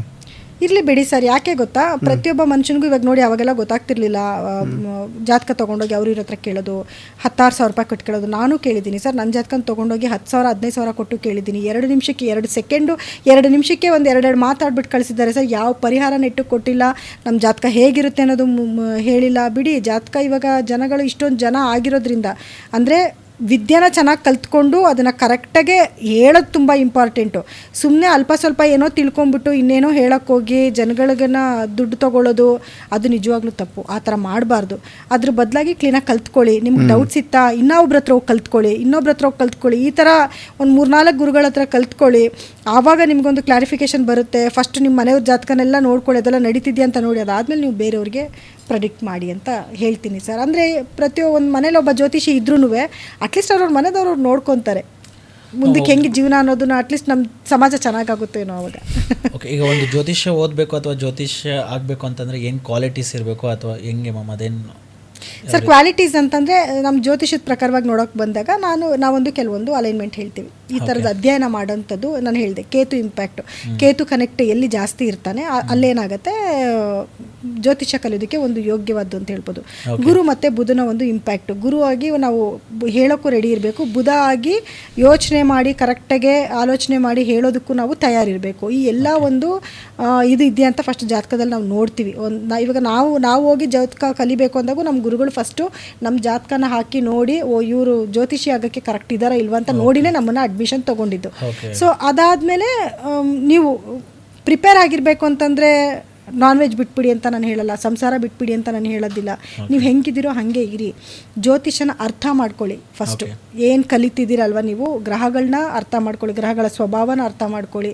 ಅದಾದಮೇಲೆ ಆ ಗ್ರಹ ಈ ಮನುಷ್ಯನಿಗೆ ಏನೆಲ್ಲ ಮಾಡ್ಬೋದು, ಯಾವ ಮನೇಲಿ ಕೂತಿದ್ದಾನೆ, ಅದರಿಂದ ಏನೆಲ್ಲ ಪರಿಣಾಮಗಳಾಗುತ್ತೆ ಅನ್ನೋದನ್ನ ಅರ್ಥ ಮಾಡಿಕೊಂಡು ನಾವು ಪ್ರೆಡಿಕ್ಟ್ ಮಾಡ್ಬೇಕು. ನಾನು ಆಗಲೇ ಹೇಳಿದೆ ಅಲ್ವಾ, ಆ ರೀತಿ ಪ್ರೆಡಿಕ್ಟ್ ಮಾಡೋಕ್ಕೆ ಮುಂಚೆ ಫಸ್ಟು ನಾವು ಇದನ್ನೆಲ್ಲ ಅರ್ಥ ಆಗಿಲ್ಲ ಅಂದರೆ ಮತ್ತೊಂದು ಸತಿ ಗುರುಗಳ ಹತ್ರ ಕೇಳಿ. ನೀವು ಅಲ್ಲೂ ನಿಮ್ಗೆ ಕರೆಕ್ಟಾಗಿ ಸಿಕ್ಕಿಲ್ವ, ಇನ್ನೊಂದು ಗುರುಗಳನ್ನ ಹುಡ್ಕೊಳ್ಳಿ. ಈ ಥರ 3-4 ಜನದ ಹತ್ರ ಕಲ್ತ್ಕೊಳ್ಳಿ. ನಿಮ್ಗೆ ಅವಾಗ ಕರೆಕ್ಟಾಗಿ ಬಂದ್ಬಿಡುತ್ತೆ, ಓ ಇದು ಹಿಂಗೆ ಇದೆ ಅಲ್ವಾ, ಈ ಥರದ್ದವ್ರು ಹಿಂಗೆ ಇರ್ತಾರಲ್ವ ಅಂತ ಬಂದು ನಿಮ್ಮ ಮನೇಲಿರೋರ್ದೆಲ್ಲ ಫಸ್ಟ್ ಚೆಕ್ ಮಾಡಿ ನೋಡಿ. ನಿಮ್ಗೆ ಗೊತ್ತಿರೋರಲ್ವ ಅವರು, ಸೊ ಅಲ್ಲಿ ಅವ್ರ ಜೀವನದಲ್ಲಿ ಏನು ನಡೀತಿದೆ ಅನ್ನೋದೆಲ್ಲ ನಿಮ್ಗೆ ಅಲ್ಲಿ ಗೊತ್ತಾಗುತ್ತಲ್ಲ. ಅದಾದಮೇಲೆ ನೀವು ಇನ್ನೊಬ್ಬರಿಗೆ ಪ್ರೆಡಿಕ್ಟ್ ಮಾಡೋಕ್ಕೆ ಶುರು ಮಾಡ್ಕೊಳ್ಳಿ. ಇಲ್ದಿರೆ ಸುಮ್ಮನೆ ನಾವು ಏನೇನೋ ಮಾಡ್ತೀವಿ, ದುಡ್ಡುಗೋಸ್ಕರ ಮಾಡ್ತೀವಿ ಅಂತ ಹೋದಾಗ ಇಲ್ದಿರೋ ಕರ್ಮನ ಸುತ್ಕೋಬೇಕಾಗುತ್ತೆ. ಕಷ್ಟ ಅಂತಲೇ ಬರೋದು ಕೇಳೋದಕ್ಕೆ ಎಲ್ಲರೂ. ಸೊ ಅವ್ರ ಹತ್ರ ದುಡ್ಡು ತೊಗೊಂಡ್ಬಿಟ್ಟು ಅವ್ರು ಕರೆಕ್ಟಾಗಿ ನಾವು ಪ್ರೆಡಿಕ್ಟ್ ಮಾಡಿಲ್ಲ ಅಂದಾಗ, ಇವಾಗ ನಾನೇ ಹೇಳಿದೆ, ನಾನು ಇಷ್ಟೆಲ್ಲ ದುಡ್ಡು ಕೊಟ್ಟು ಕೇಳಿದ್ದೀನಿ, ನನಗೆ ಕರೆಕ್ಟಾಗಿ ಯಾರೂ ಹೇಳಿಲ್ಲ, ಇವತ್ತು ನಾನು ಅದನ್ನು ಹೇಳ್ಕೊತಿದ್ದೀನಿ. ಸೊ ಆ ಥರ ಮಾಡಿದಾಗ ಮತ್ತಷ್ಟು ಕರ್ಮನ ಕಟ್ಕೊಬೇಕಾಗುತ್ತೆ ಸರ್. ಇದೇ ಕರ್ಮ. ನಾನು ಆಗಲೇ ಹೇಳಿದ್ನಲ್ಲ, ಗುರು ಆಗಿ ನೀನು ಕರೆಕ್ಟಾಗಿ ಟೀಚ್ ಮಾಡಿಲ್ಲ ಅಂತಂದರೆ ಆ ಕರ್ಮ ನೀನು ಮುಂದಿನ ಜನ್ಮದಲ್ಲಿ ಅನುಭವಿಸ್ತೀಯ ಅಂತ. ಸೊ ಆ ರೀತಿ ಆಗುತ್ತೆ. ಓಕೆ ಮ್ಯಾಮ್, ಜ್ಯೋತಿಷ್ಯಕ್ಕೆ ಲೈಕ್ ಅದರಲ್ಲಿ ಏನಾದರೂ ಕಂಡೀಷನ್ಸು, ರೂಲ್ಸ್ ಆ್ಯಂಡ್ ರೆಗ್ಯುಲೇಷನ್ಸ್ ಆ ಥರ ಏನಾದರೂ ಇದೆಯಾ? ಇಲ್ಲ ಸರ್, ಫಾಲೋ ಮಾಡಬೇಕು ಈ ಥರ ಏನಾದರೂ ಆ ಥರ ಏನಾದರೂ? ಸರ್ ರೂಲ್ಸ್ ಆ್ಯಂಡ್ ರೆಗ್ಯುಲೇಷನ್ಸ್ ಅಂತಂದರೆ ಅದನ್ನೆಲ್ಲ ಕೆಲವರು ಸರ್ ಇಂಥ ಬಟ್ಟೆನೇ ಹಾಕೊಂಡು ಕೂತ್ಕೋಬೇಕು, ಇಷ್ಟುದ್ದ ಬಟ್ಟೆ ಇಟ್ಕೋಬೇಕು, ಅಷ್ಟು ಹಾರನೇ ಹಾಕೋಬೇಕು, ಅದೆಲ್ಲ ಸುಮ್ಮನೆ ಅಷ್ಟೇ. ಅದೆಲ್ಲ ಏನೂ ಇಲ್ಲ ಸರ್. ಯಾವ ಬಟ್ಟೆ ಹಾಕ್ಕೊತೀರ ಅನ್ನೋದು ಮುಖ್ಯ ಅಲ್ಲ, ನೀವು ಹೆಂಗೆ ಅರ್ಥ ಮಾಡ್ಕೊಂಡು ಇನ್ನೊಬ್ಬರಿಗೆ ಪರಿಹಾರ ಕೊಡ್ತಿದ್ದೀರ ಅನ್ನೋದೇ ತುಂಬ ಮುಖ್ಯ. ಅದೇ ರೂಲ್ಸ್ ರೆಗ್ಯುಲೇಷನ್ಸ್. ಆ್ಯಕ್ಚುಲಿ ನೀನು ಕರೆಕ್ಟಾಗಿ ಕಲ್ತ್ಕೋ ಫಸ್ಟು, ನೀನು ಚೆನ್ನಾಗಿ ಕಲ್ತ್ಕೋ ಕರೆಕ್ಟಾಗೆ, ಇನ್ನೊಬ್ಬರಿಗೆ ಕರೆಕ್ಟಾಗಿ ಹೇಳು, ತಪ್ಪು ದಾರಿನ ತೋರಿಸ್ಬೇಡ ಅನ್ನೋದೇ ಮುಖ್ಯವಾದದ್ದು. ಅದರಲ್ಲಿ ಬೇರೆ ಇನ್ಯಾವುದು ರೂಲ್ಸ್ ರೆಗ್ಯುಲೇಷನ್ಸ್ ಅಂತ ಇಲ್ಲ ಸರ್. ಅಷ್ಟೇ, ಧರ್ಮವಾಗಿ ನಡ್ಕೋ, ಇನ್ನೊಬ್ರಿಗೂ ಕೂಡ ಒಳ್ಳೇದನ್ನು ಮಾಡು, ನಿನಗೂ ಒಳ್ಳೇದಾಗುತ್ತೆ, ಅವ್ರಿಗೂ ಒಳ್ಳೇದಾಗತ್ತೆ ಅನ್ನೋದು ಇದೆ ಸರ್. ಅದಕ್ಕೆ ನಾವು ಒಂದು ಏನು ಚೆನ್ನಾಗೆ ಜ್ಯೋತಿಷಿ ಥರ ವೇಷ ಹಾಕ್ಕೊಂಡೇ ಹೇಳಬೇಕು ಅನ್ನೋಂಥ ಯಾವ ರೂಲ್ಸ್ ರೆಗ್ಯುಲೇಷನ್ಸ್ ಇಲ್ಲ ಸರ್. ಮೂಲ ನಕ್ಷತ್ರ ಅಂದರೆ ಏನು, ಲೈಕ್ ಅದು ಯಾವ ರೀತಿ ಇದಿರ್ತದೆ? ಹೌದು ಸರ್, ಮೂಲ ನಕ್ಷತ್ರ ಅನ್ನೋದು ಒಂದು ಮೂಢನಂಬಿಕೆ ಇದೆ. ಮೂಲ ನಕ್ಷತ್ರದವ್ರನ್ನ ಮದುವೆ ಮಾಡ್ಕೊಂಡ್ರೆ ಅತ್ತೆ ಸತ್ತೋಗ್ತಾರೆ, ಆ ಥರದ್ದು ಏನೇನೋ ಇದೆ. ಆ್ಯಕ್ಚುಲಿ ಏನು ಗೊತ್ತಾ ಸರ್, ಮೂಲ ನಕ್ಷತ್ರ ಅಂತನೋ, ಮೂಲ ನಕ್ಷತ್ರದಲ್ಲಿ ಹುಟ್ಟಿರೋರು ಅಥವಾ ಮೂಲ ನಕ್ಷತ್ರ ಕನೆಕ್ಟಿವಿಟಿ ಇರೋರು ಸ್ವಲ್ಪ ಅವ್ರಿಗೆ ಲೀಡರ್ಶಿಪ್ ಕ್ವಾಲಿಟಿ ಚೆನ್ನಾಗಿರುತ್ತೆ, ಸ್ವಲ್ಪ ಆರೋಗ್ಯಂಟ್ ಇರ್ತಾರೆ. ಅವ್ರು ಎಲ್ಲರ ಮಾತನ್ನು ಅಷ್ಟು ಈಸಿಯಾಗಿ ತಗೊಳ್ಳೋ ಅಂಥವ್ರಲ್ಲ. ಅವ್ರಿಗೆ ಅವರು ಹುಟ್ಟಿರೋದು ಏನಕ್ಕೆ ಅಂತಂದರೆ ಸಂಸಾರ ಜೀವನದಲ್ಲಿ ಸ್ವಲ್ಪ ಅವ್ರಿಗೆ ಪ್ರಾಬ್ಲಮ್ಸ್ ಇದ್ದೇ ಇರುತ್ತೆ. ಯಾಕೆ ಅಂತಂದರೆ ಅವರು ಯಾವಾಗಲೂ ಏನಾದರೂ ಒಂದು ಅನಲೈಸ್ ಮಾಡಬೇಕು, ಏನಾದರೂ ಒಂದು ಕಲ್ತ್ಕೋಬೇಕು, ಏನಾದರೂ ಒಂದು ಜ್ಞಾನ ತಿಳ್ಕೋಬೇಕು ಅನ್ನೋದ್ರ ಕಡೆನೇ ಜಾಸ್ತಿ ಫೋಕಸ್ ಮಾಡ್ತಿರ್ತಾರೆ. ಅವರಿಗೆ ಸಂಸಾರದ ಕಡೆ ಅಷ್ಟು ಗಮನ ಇರೋದಿಲ್ಲ. ಸೊ ಇದೊಂದು ಕಾರಣ ಆಗಿರಬಹುದು ಅಷ್ಟೇನೆ. ಬಟ್ ಅತ್ತೆ ಮಾವನಿಗೆ ತೊಂದರೆ ಆಗುತ್ತೆ ಅನ್ನೋದಕ್ಕೆ ಯಾವುದೇ ರೀತಿಯಾದ ಒಂದು ಕನೆಕ್ಟಿವಿಟಿ ಇಲ್ಲ ಸರ್. ಅದೊಂದು ಇದನ್ನ ಬಿಡಬೇಕು. ಮೂಲ ನಕ್ಷತ್ರದವರು ತುಂಬ ಒಂಥರ ಏನು ಹೇಳ್ತಾರೆ, ತುಂಬ ಒಂದು ಒಳ್ಳೆ ಕ್ವಾಲಿಟಿ ಇರೋರಾಗಿರ್ತಾರೆ. ಅವರು ತುಂಬ ಸ್ಟ್ರಾಂಗ್ ಮೆಂಟಾಲಿಟಿ ಇರೋರಾಗಿರ್ತಾರೆ. ಅವ್ರು ಯಾರ ಮಾತನ್ನು ಸುಲಭವಾಗಿ ಕೇಳೋವಂಥವ್ರಲ್ಲಿ ಕೇಳೋದಿಲ್ಲ. ಆ್ಯಕ್ಚುಲಿ ಅವ್ರಿಗೆ ಏನು ಅನ್ಸುತ್ತೆ ಅವ್ರು ಅದನ್ನೇ ಮಾಡೋದು. ತುಂಬ ಆರೋಗ್ಯಂಟ್ ಇರ್ತಾರೆ ಅವರು. ಸೊ ಈ ಕಾರಣಕ್ಕೆ ಯಾವಾಗ ಅತ್ತೆ ಸೊಸೆ ಮಧ್ಯದಲ್ಲಿ ಜಗಳ ಸ್ಟಾರ್ಟ್ ಆಗುತ್ತಲ್ಲ, ಈ ಕಾರಣಕ್ಕೆ ಮೂಲ ನಕ್ಷತ್ರದವ್ರು ಅತ್ತೆ ಇರೋರು ಮದುವೆ ಮಾಡ್ಕೋಬಾರ್ದು. ಅತ್ತೆ ಇಲ್ದಿದಾಗ ಮದುವೆ ಮಾಡ್ಕೋಬೇಕು. ಯಾಕೆ ಅಲ್ಲ, ವಾದ ಮಾಡಕ್ಕೆ ಯಾರು ಇರೋದೇ ಇಲ್ವಲ್ಲ, ಅದಕ್ಕೆ.